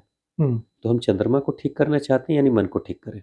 हुँ, मन जितना ही सकारात्मक होगा, चंद्रमा हमारे लिए उतना ही फ़ेवरेबल होगा। बिल्कुल। मंगल ग्रह है, तो मंगल ग्रह में क्या है कि मंगल का जैसे रक्त रेड कलर है, तो रक्त हमारे अंदर रेड है।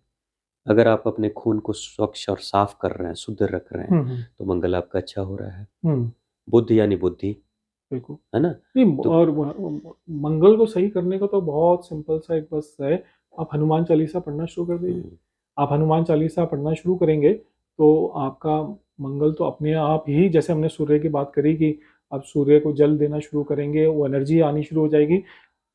फादर हुँ, और फादर की रिस्पेक्ट करना हुँ, आप अगर शुरू करते हैं और कुछ अगर फादर नहीं है पास या ऐसे नहीं है, आप अगर फादर के रोज़ पैर छूना शुरू कर देंगे, तो आपका सूर्य वैसे ही उठना शुरू हो जाएगा।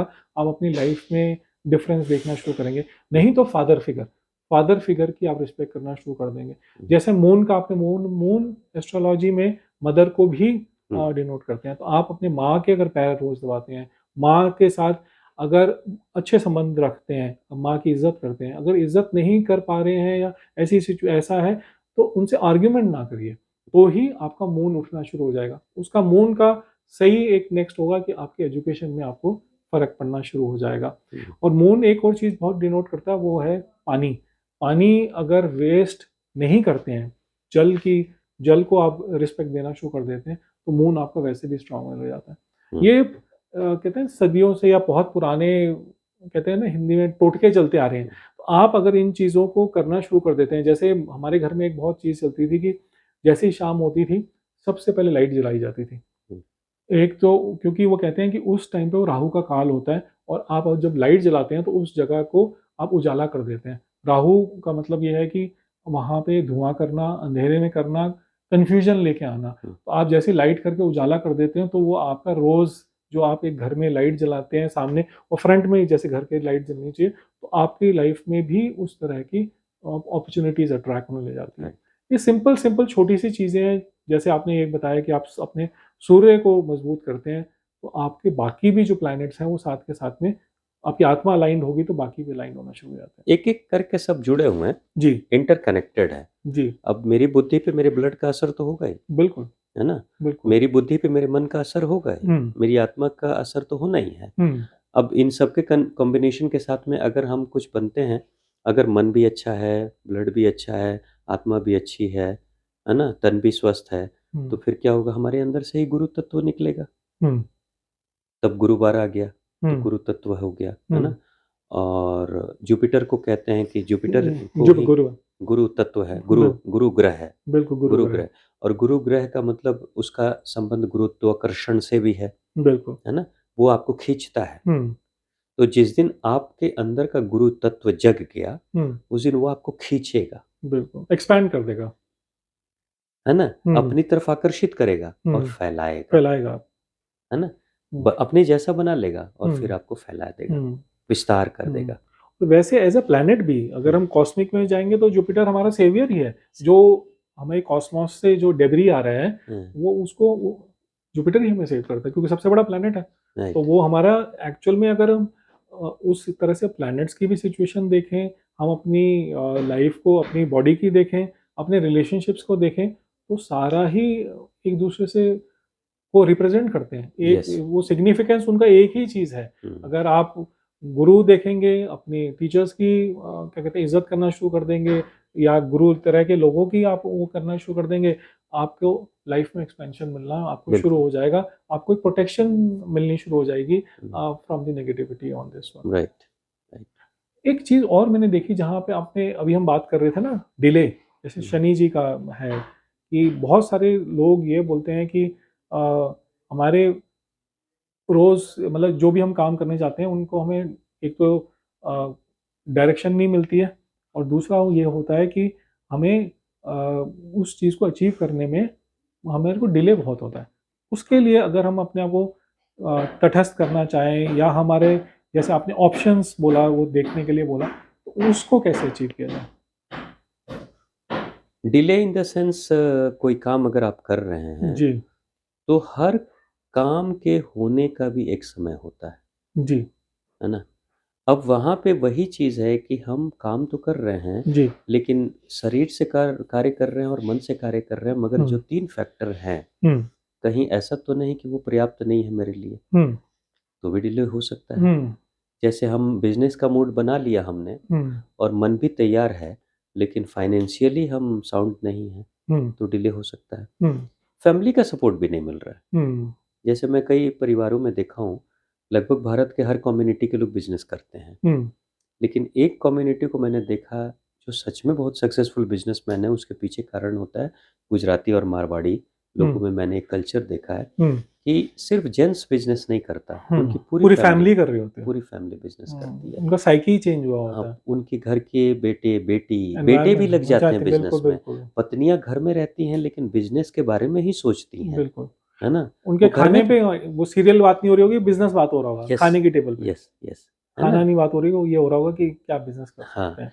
लेकिन बिल्कुल। वहीं पे दूसरी कम्युनिटी के साथ क्या हो रहा है कि ये तो पिताजी का बिज़नेस है ना, हुँ, पापा करते हैं, हुँ, है ना? हुँ, माँ जो पत्नी है घर की वो कुछ और सोच रही है, हुँ, बेटे कुछ और सोच रहे हैं, बेटियाँ कुछ और सोच रही हैं। हुँ, तो अब एक मारवाड़ी जो है, गुजराती जो है, उसका बिज़नेस का हुँ, एक्सपेंशन हुँ, दूसरे कम्युनिटी की तुलना में तो ज़्यादा होगा ही, हुँ। क्योंकि वहाँ पे पूरी फैमिली इन्वॉल्व है, एक ही डायरेक्शन यू में। Live, eat and sleep business. बस, तो अब वही है कि फैक्टर अब सनी देओल उसके लिए अलग स्पीड सनी देओल हुँ, की होगी हुँ, और दूसरी कम्युनिटी के लिए अलग स्पीड होगी। हुँ,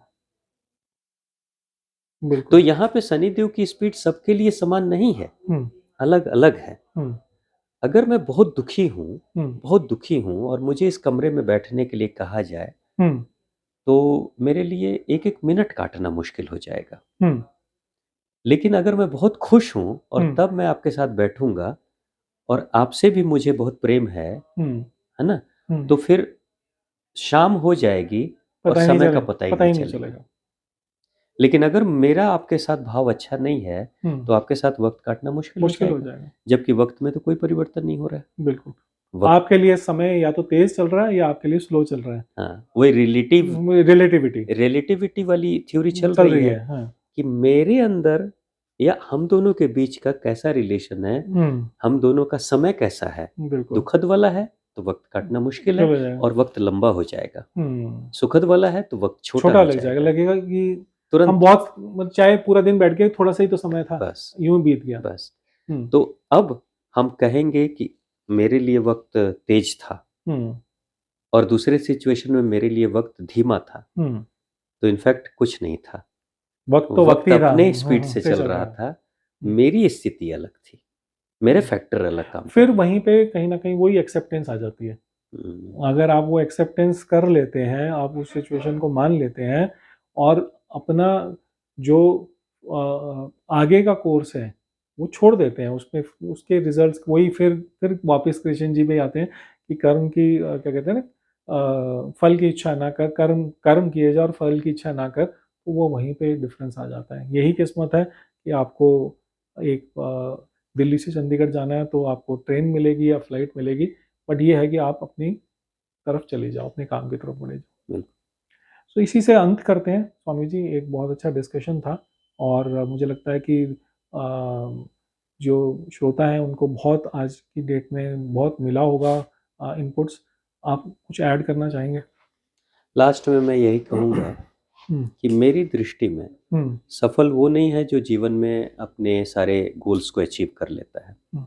मेरी दृष्टि में सफल वो है जो ज़िंदगी के किसी भी मोड़ पर अगर गिर जाए और ज़ीरो पे चला जाए, वापस खड़ा हो उस पाए। ज़ीरो से फिर दोबारा से धूल झाड़ कर क्या कमर कस के फिर बिल्कुल। से पूरे तन मन के साथ प्रयास करने के लिए हाँ। अंदर से हम्म। उसकी आत्मा कह रही है और तैयार है। हम्म। अगर वो तैयार होकर उसने शुरू कर दी अपनी यात्रा, हम्म। तो वो कब लक्ष्य प्राप्त करेगा वो दूर की बात है। बिल्कुल। मेरे लिए वो पहले दिन का उसका प्रयास ही सफल बना देता है कि इसका बिल्कुल। मतलब ये बंदा सफल है। बिल्कुल। इसलिए राम हो या कृष्ण हो या आज के बड़े बड़े इंडस्ट्रियलिस्ट हों या पॉलिटिशियंस हो हम्म। या फिर आर्मी के पर्सनल्स हों, है ना, ये सारे लोग कई बार जिंदगी में जीरो पे पहुंच जाते हैं, हम्म।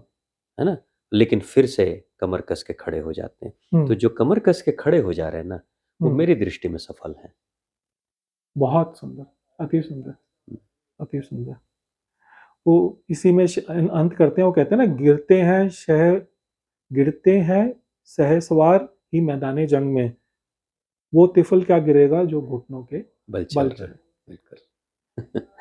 बिल्कुल सही बात है। बिल्कुल। बढ़िया। तो अगर आप जीवन में गिर गए, दुखी मत हो। हम्म। इसका मतलब आप, शायद आपकी कोई अलग कहानी बनने वाली है। हाँ, और आप सवार हो, सवार हो। आप घोड़े पे सवारी कर रहे हो। बिल्कुल।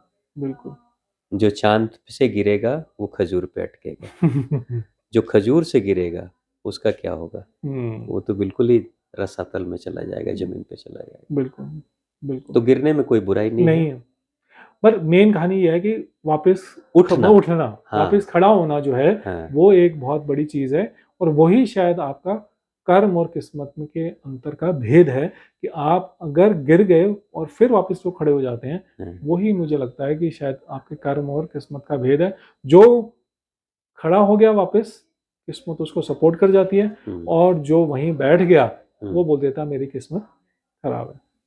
यही काम है। इसी के कारण से आखिर हमारे जीवन का मकसद क्या है? मेन बात यही है कि एक आत्मा तो आ गई, आत्मा का एक क्वालिटी स्टैंडर्ड है, हम्म। लेकिन बहुत सारी समस्याएं डाली गई उसके जीवन में। हम्म। बहुत सारी समस्याएं। हम्म।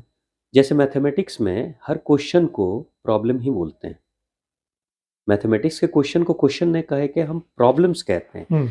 यानी every problem is creating a situation in which you have to test yourself, बिल्कुल और ट्रू। आप अपने आप को अपग्रेड करो। हम्म। ठीक है।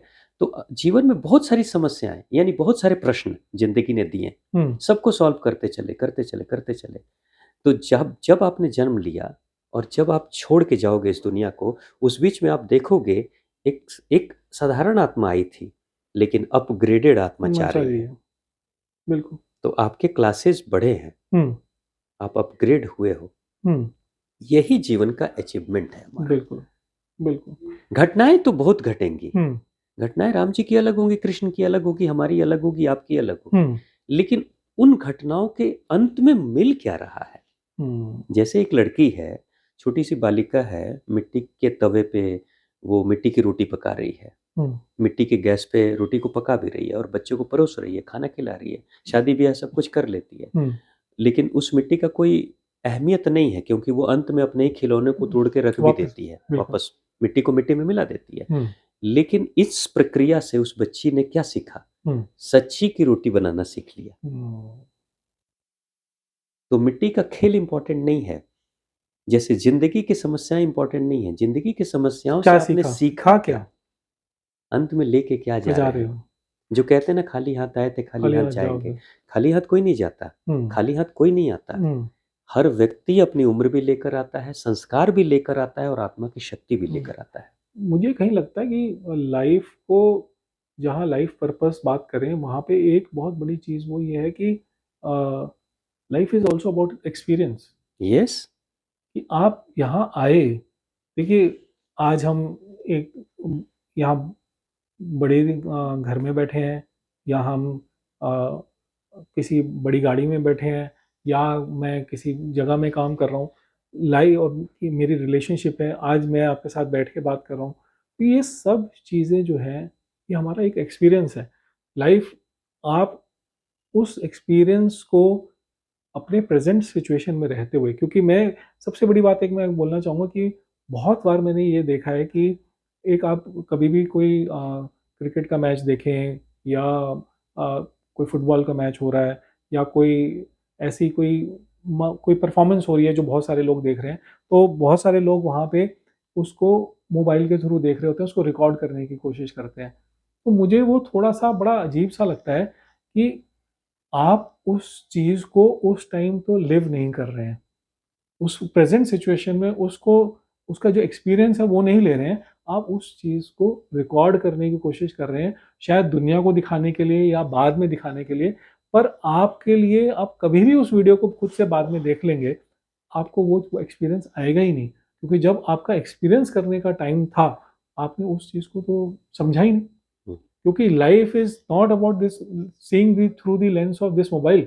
Life is seeing through all of 5 of your senses, जो हमारी पाँचों के पाँचों इंद्रियाँ मिली हुई हैं। हुँ, क्योंकि हम खाली आँखों से ही नहीं देख रहे हैं, हमारी बॉडी, हमारी स्किन, हमारे टेस्ट, हमारा दिमाग, हमारा एक्सपीरियंस जो है, वो उस एक्सपीरियंस को लिव करता है और वही हमारी ट्रांसफॉर्मेशन लेके आता है, वही हमें एक नया इंसान बनाता है। या जैसे आप बोल रहे हैं कि प्रारब्ध से हम क्या लेके जा रहे हैं, वही हमें दिखाता है।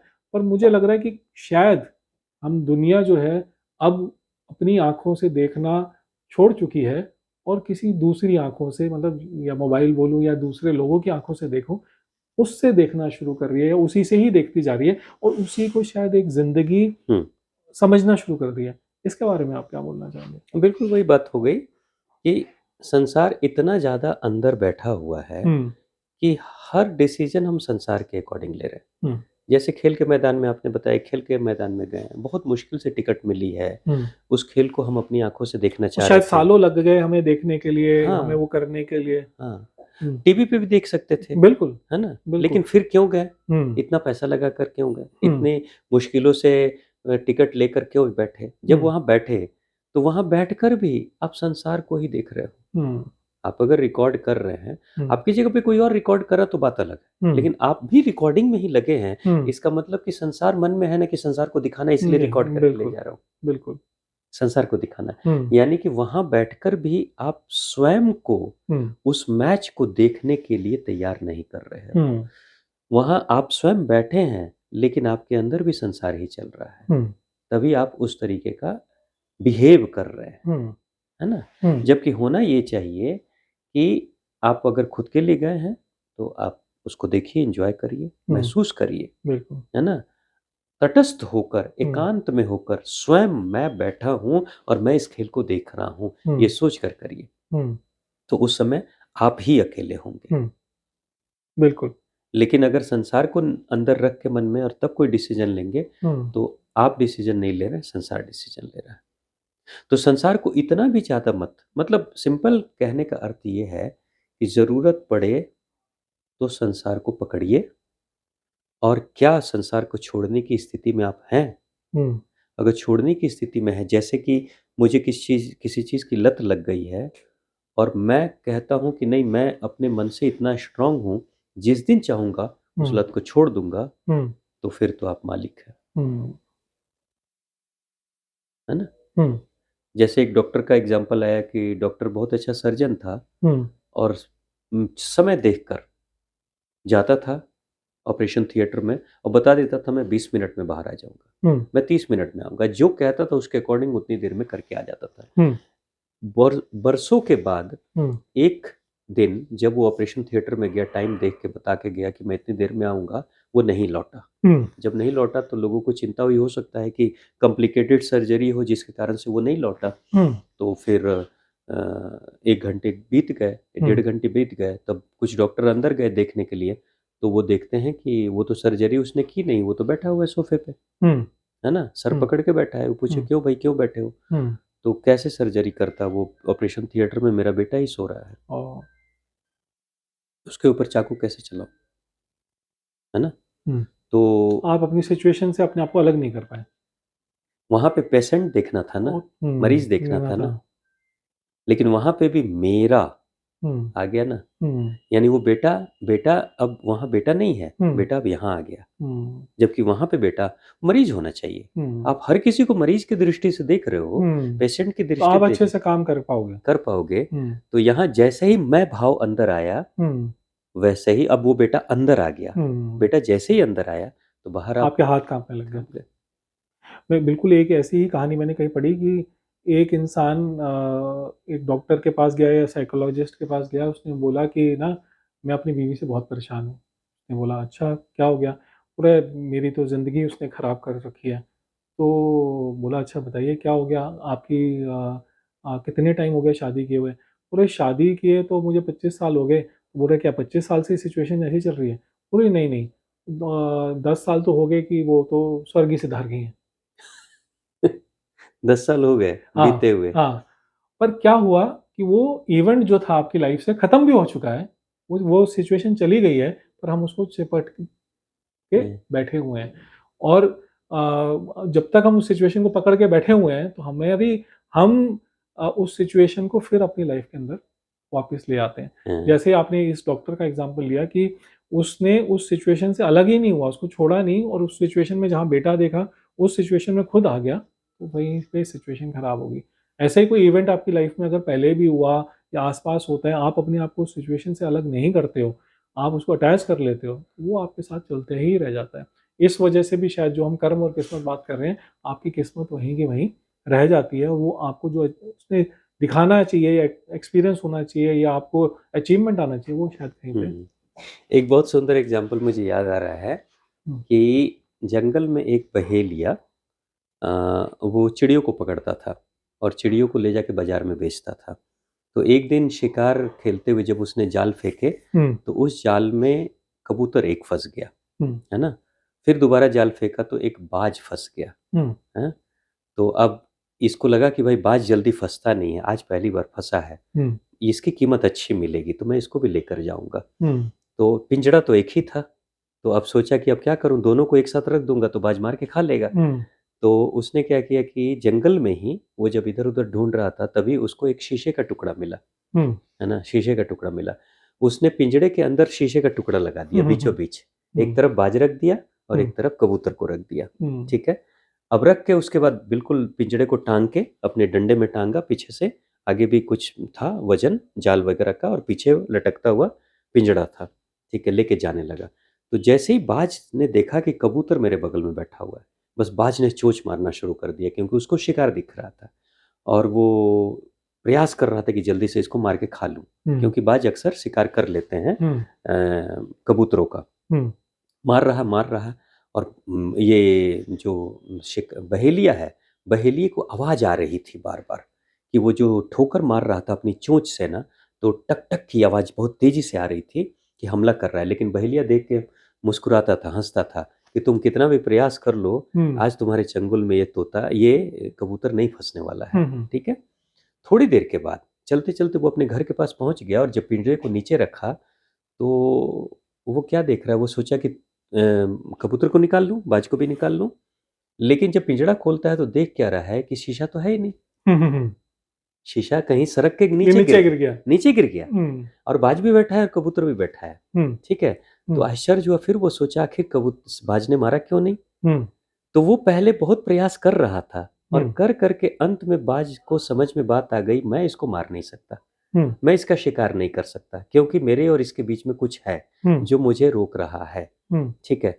लेकिन जब वो हट गया, हुँ, तो ये तो पहले ही हार चुका था, मान चुका था कि मैं नहीं मार सकता, तो हुँ, हटने के बावजूद भी वो हुँ, प्रयास अगर एक प्रयास भी किया होता, तो हुँ, शायद वो कबूतर को अपना शिकार बना लेता। बिल्कुल। लेकिन एक धारणा बाज ने बना ली कि मैं इसको मार नहीं सकता, हुँ, तो प्रयास ही छोड़ दिया और हुँ, अंत में वो खाली हाथ रह गया, हुँ, जबकि कर सकता था। तो बिल्कुल। मैक्सिमम लोग अपने पूर्व की धारणा के अनुसार अच्छा, से एक अपना इम्प्रेशन मिशन बना बना लेते लेते हैं। हैं और उसी इम्प्रेशन को ज़िंदगी भर ढोते रहते हैं। बिल्कुल। जैसे आधे रास्ते में शीशा गिर गया, हुँ, लेकिन बाज पूरे रास्ते भर मैं उसी इम्प्रेशन को ढोते रहा कि मैं इस काम को नहीं कर पाऊँगा। ये बिल्कुल सच है क्योंकि ये अगर आप हाथी को देखें, हुँ, इतना भारी भरकम हाथी होता है, उसके पैरों में एक बहुत कोई भारी रस्सी या चेन नहीं बंधी होती है, पर सबसे बड़ी कहानी जो है उसकी जो दिमाग से खेला जाता है, जो छोटा-सा होता है, तो उसको पैरों में एक मजबूत रस्सी बाँधी जाती है, जो वो पूरी कोशिश करता रहता है, पर हुँ, वो उससे टूटती नहीं है। हुँ, और वो ही उसका कहीं बिलीफ सिस्टम बन जाता है कि मैं ये रस्सी नहीं तोड़ सकता।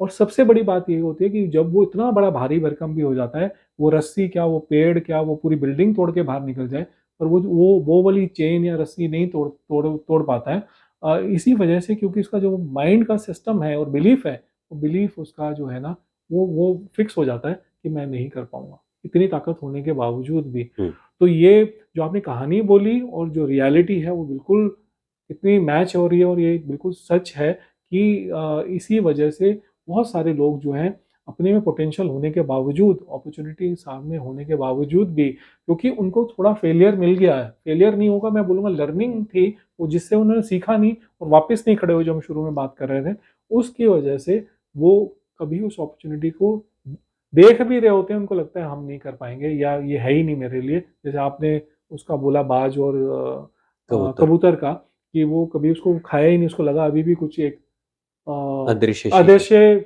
दीवार खड़ी हुई है यहाँ पे, जो मुझे पहुँचा नहीं पा रही है। और उसी तरह रियलिटी में हाथी भी अपनी वो कभी भी उस चेन को नहीं तोड़ पाता, क्योंकि लगता है ये मेरे से तो टूट ही नहीं पाएगा। तो बहुत इम्पोर्टेंट हो जाता है उस टाइम पे, जैसे आपने बोला, उन ऑप्शंस को देखना, उन ऑप्शंस को समझना, उन टूल्स को समझना, जो आपके हेल्प करेंगे उस सिचुएशन को, रियलिटी को समझने के लिए। यहाँ पे शायद एक गुरु का भी, या गुरु का मैं मतलब मैं खाली गुरु सेंस में नहीं बोल रहा, मैं ऐसे इंसान को बोल रहा हूँ कि जो आपसे ज़्यादा एक्सपीरियंस्ड हैं, उनकी विज़डम आपसे ज़्यादा है। और बहुत टाइम ये भी बोला जाता है कि somebody who has tasted success और somebody who has treaded that path, वो उस रास्ते पे जा चुके हैं। क्योंकि एंटरप्रेन्योरशिप बोलें या आप कोई कॉम्पिटिटिव एग्ज़ाम बोलें, तो बहुत सारे लोग इसी वजह से सक्सेस भी ले पाते हैं, क्योंकि वो दूसरे एंटरप्रेन्योर्स को देखते हैं कि इन्होंने क्या किया, इनको क्या प्रॉब्लम्स आई थी, इन्होंने कैसे उस सक्सेस को अचीव किया। यहाँ पे 2 चीज़ें जैसे आप बोल रहे थे, मुझे लगता है बहुत इम्पोर्टेंट हो जाती हैं। एक तो होता है माइलस्टोन रखना, मतलब जब आप प्लान करें, कोई भी आप चीज़ अचीव करना चाह रहे हैं, आप अपने मन से प्लान जब करें, तो कागज़ पेन ले लेना बहुत ज़रूरी है। आप कागज़ और पेन से इसको प्लान करें। कच्चा प्लान है, पक्का प्लान है, बहुत क्लैरिटी है, नहीं है, कोई बात नहीं, पर प्लान लिखें ज़रूर। और उस प्लान को जब लिखें, तो उस प्लान के साथ में उसके माइलस्टोन रखें, मतलब स्टेज हुँ, 1, स्टेज हुँ, 2, स्टेज 3, स्टेज 4। मतलब उसमें जब आप ये माइलस्टोन डालते हैं, तो माइलस्टोन का मतलब ये है कि मील का पत्थर, वो मील का पत्थर आप लिख देते हैं कि 6 महीने के अंदर मैं ये अचीव कर लूँगा। हुँ, अब वो आपके गोल्स, क्योंकि बहुत बार क्या होता है, जैसे हम बात कर रहे थे कि लोग समय पे अचीव नहीं कर पाते हैं, या उनको लगता है गोल बहुत दूर हो गया, थक जाते हैं, परेशान हो जाते हैं। तो आप अगर एक छोटी-सी एक्सरसाइज़ करने लग जाएँगे कि आप अपना गोल लिखने लग जाएँगे, हुँ, और उस गोल को 3, 4, 5 स्टेप में ब्रेक कर देंगे, और ब्रेक करने के बाद उनकी स्टेज बता देंगे। मेरे हिसाब से, आज की सिचुएशन के हिसाब से, मेरी पहली स्टेज में 6 महीने में मैं इस सिचुएशन पे आ जाना चाहिए। 6 महीने बाद उसको रिव्यू करिए, देखिए, अच्छे से समझिए, क्रिटिकल रहिए, ओवर भी इमेजिन नहीं करिए, और बहुत नेगेटिव भी नहीं होइए, उसको रियलिटी में आप उसको इवैल्यूएट करिए। आप जब उसको रियलिटी में इवैल्यूएट करने लग जाएँगे, आपको और क्लैरिटी मिल जाएगी। अब आप डिफाइन करिए आपका स्टेप 2 क्या रहेगा? क्या आप अपने फाइनल गोल, जो 5th स्टेप है, वो जल्दी कर पाएँगे, या थोड़ा टाइम लगेगा? या आपको क्या ज़रूरत और पड़ेगी उसे अचीव करने के लिए? तो एक एनालिटिकल करके ये छोटी-सी एक्सरसाइज़ अगर आप रेगुलर अपनी लाइफ़ में कर देते हैं, तो मुझे लगता है लाइफ़ आपकी बहुत सिंपल और बहुत ईज़ी हो जाती है। एटलीस्ट आपको हुँ, पता लगने लग जाता है। बिल्कुल। आप क्या सोचते हैं इस बारे में? बिल्कुल, बात वही हो गई कि अगर डेस्टिनी में कुछ लिखा भी है, पता कैसे चलेगा? अगर हम कर्म नहीं करेंगे, तो पता कैसे चलेगा कि डेस्टिनी में मेरे हाँ या ना है? अब अगर जैसे यहाँ से मैं जा रहा हूँ और जनकपुरी जा रहा हूँ, जी, है ना? तो जनकपुरी में जाऊँगा तो जनकपुरी में कैसी बिल्डिंग दिखाई देगी, ये जनकपुरी पहुँचने के बाद आज ही पता पता चलेगा, चलेगा। हाँ जी। है ना? अब जनकपुरी में जाऊँ ही नहीं, प्रयास ही ना करूँ, हुँ, तो जनकपुरी प्रयास नहीं करूँगा तो जनकपुरी मेरी किस्मत में लिखी भी है कि नहीं ये मुझे पता नहीं चलेगा। हुँ, और अगर जनकपुरी प्रयास करके पहुँच गया, तब मुझे पता चलेगा अरे ये मेरी किस्मत में था। हुँ। तो किस्मत को भी प्रकट करने के लिए, उजागर करने के लिए कि किस्मत में ये है या ना है, हुँ, उसके लिए आपके पास एकमात्र विकल्प कर्म है, हुँ, यात्रा है। हुँ, आपको यात्रा करनी पड़ेगी। हुँ, तभी किस्मत हाँ या ना उजागर करती है। हुँ, अगर बिल्कुल। कोई आईएएस का एस्पिरेंट आईएएस की तैयारी कर रहा है, हुँ, तो वो आईएएस बनेगा या नहीं बनेगा, वो हुँ, एग्ज़ाम में बैठेगा तभी पता चलेगा। हुँ, ऑनेस्टली एग्ज़ाम देगा तभी पता चलेगा। हुँ, नहीं देगा तो पता भी नहीं चलेगा। हुँ, इसलिए बहुत सारे एस्ट्रोलॉजर जो कहते हैं कि किसी की भाग्य रेखा को और किस्मत की रेखा देखकर कि भाई इनकी किस्मत में तो बहुत बड़ा अधिकारी बनना है, हुँ, बहुत बड़े पोज़ीशन पे है। हुँ, ये किस्मत में संभावना लिखी हुई है, हुँ, लेकिन कर्म ही ना करे बंदा, हुँ, तो संभावना धरी की धरी रह जाती हुँ, है ना? बिल्कुल। जैसे जैसे अंडे का जो चूजा होता है, हुँ, अंडे के अंदर का चूजा हुँ, उसके अंदर संभावना है कि वो एक मुर्गा बन सकता बिल्कुल। है ना? वो एक बाज बन सकता है, हुँ, लेकिन वो चूजा उस खोल को तोड़ के बाहर निकले ही नहीं, तो हुँ, वहीं दफ़न हो जाएगा। बिल्कुल। तो खोल को तोड़ना उसका कर्म है और एक बड़ा बाज या बड़ा मुर्गा बन जाना, वो उसका भाग्य है। हुँ, लेकिन पहले चरण में वो कर्म तो उसको करना ही नहीं पड़ेगा। पड़ेगा, बिल्कुल। तो अपने आपके जीवन में जो भी भाग्य की किस्मत की लकीरों में लिखा है, भाग्य ने, भगवान ने, प्रारब्ध ने जो भी डिसाइड किया है, हुँ, उसको भी उजागर करने के लिए आपके पास एकमात्र विकल्प है कर्म। कर्म कर्म के टूल से आप अपने भाग्य को रिवील फ़ील कर कर सकते सकते हैं, हैं, प्रकट कर कर सकते सकते हैं। हैं। बिल्कुल, बिल्कुल, तो कर्म का कोई विकल्प नहीं है कि अगर आप भाग्य भरोसे बैठे हैं, एस्ट्रोलॉजी है, कुछ नहीं है। सब ठीक है अपनी जगह पर, बिल्कुल। मगर आपके कर्म को बेहतर करने के लिए ही है। और मुझे ये भी लगता है कि आप किस्मत की जब बात करें, ये आपको हेल्प मिलना भी आपकी किस्मत में लिखा होगा तो ही मिलेगी। ये भी पता आपको तब चलेगा जब आप आप वहाँ कुछ पे काम पहुँचेंगे, पहुँचेंगे। तब हाँ, तब पता चलेगा। बिल्कुल। जैसे बिल गेट्स का मैंने कहा तो बिल गेट्स को इतना बड़ा बिज़नेसमैन बनना था, हुँ, कि बनने के बाद ही ना पता चला। बिल्कुल। स्टीव जॉब्स ने ये बहुत बड़ी बात बोली और मुझे बहुत हमेशा आती है, "you can connect the dots looking backwards, you hmm, can not connect the law dots looking forward." हुँ, आप आज बैठे हुए हैं, तो आप आपकी जो लाइफ में इवेंट्स हो रहे हैं, सामने देख के आप कभी नहीं बता सकते हैं। बट जब आप लाइफ को पीछे देखते हैं, हुँ, तो आप समझ पाते हैं कि मुझे वो इंसान क्यों मिला? मुझे वो अपॉर्च्युनिटी क्यों मिली? मुझे वो अपॉर्च्युनिटी क्यों नहीं मिली? अगर वो अपॉर्च्युनिटी मिल जाती तो शायद मैं वो चीज़ नहीं बनता जो मैं आज बन गया था। हुँ, तो इसी वजह से वही था कि फिर जब श्री भगवान राम पे आते हैं, श्री राम पे आते हैं कि अगर वो उस दिन अगर उनका राज्याभिषेक हो जाता, तो शायद वो रावण का वो खात्मा नहीं हो पाता। उस दिन चाणक्य का हुँ, अगर वो ये नहीं सोचते हुँ, कि मुझे भारत का इतिहास चेंज करना है, तो नहीं हो पाता और तुलसीदास अगर नहीं सोचते कि मेरे को उनके साथ वो इवेंट नहीं होता, तो शायद वो तुलसीदास नहीं बन पाते। तो बहुत बहुत सुंदर, अति सुंदर हुँ, हुँ। कि आप अपनी लाइफ के इवेंट्स को, अपने एनवायरनमेंट को देखते हुए, अपने को तटस्थ बनाते हुए, कैसे अपनी लाइफ की जो कहते हैं ना वो सिचुएशन को क्लियर कर सकते हैं। मुझे लगता है बहुत ही अ, ऐसा डिस्कशन था जिसमें बहुत इनसाइट्स दिए हैं। मुझे लगता है लोगों को भी एक पसंद आएगा। तो एक छोटी-सी बात मैं बताना चाहूँगा कि हुँ, जैसा आपके साथ बात करके मैं हमेशा से देखता हूँ कि आप का जो देखने का एंगल है वो अलग होता है और जो भी भाई-बहन सुन रहे हैं, मैं आप सबको भी कहूँगा कि आप श्रीमान सौरभ लिखा जी हैं, जिन्होंने कॉर्पोरेट में बहुत बड़े स्तर पे कार्य किया और सिर्फ़ इंडिया नहीं, इंडिया के बाहर जापान वगैरह में भी आप पैनासोनिक में भी बहुत बड़े पोज़ीशन पे पैनासोनिक के ओनर के साथ भी आपने जापान में काम किया है। कई देशों ओनर में ओनर नहीं उनके मतलब director, senior director, senior leadership level पे हाँ, दोनों। लीडरशिप लेवल पे आपने काम किया और इंडिया के बाहर कई देशों में काम किया और आपकी खुद की भी लिखी हुई अपने अनुभव के आधार पे मैंने आपकी किताब पढ़ी है, तो उसमें छोटे-छोटे आपने जो एग्ज़ाम्पल्स दिए हैं, वो किसी भी इंसान के लिए बहुत ही प्रैक्टिकल है। मुझे लगता है आप लोग को भी सौरभ लिखा जी की किताब पढ़नी चाहिए और मैं चाहूँगा कि आप थोड़ा उन किताबों के बारे में कुछ थोड़ा ब्रीफ़ कर दें। कौन-सी किताब, वो किताबें कहाँ मिलेंगी और किन नाम से वो किताबें हैं? और अगर कोई चाहे आपसे हार्ड कॉपी लेना, सॉफ्ट कॉपी लेना, तो कैसे वो कर सकते हैं? तो मैंने 5 किताबें लिखी हैं अभी तक। तो पहली किताब तो मेरी एक फ़िक्शन स्टोरी थी, इट्स डेस्टिनी माय लव। वो एक बेसिकली एक एंटरप्रेन्योर की स्टोरी है जिसके लाइफ़ में बहुत चैलेंजेस आते हैं, लाइफ़ में, फैमिली में, करियर में। जो एक आज के युवक की कहानी है कि वो अचीव करना चाहता है, वो आसमान को जीतना चाहता है, पर उसको रोज़ कोई ना कोई एक नया चैलेंज मिलता है।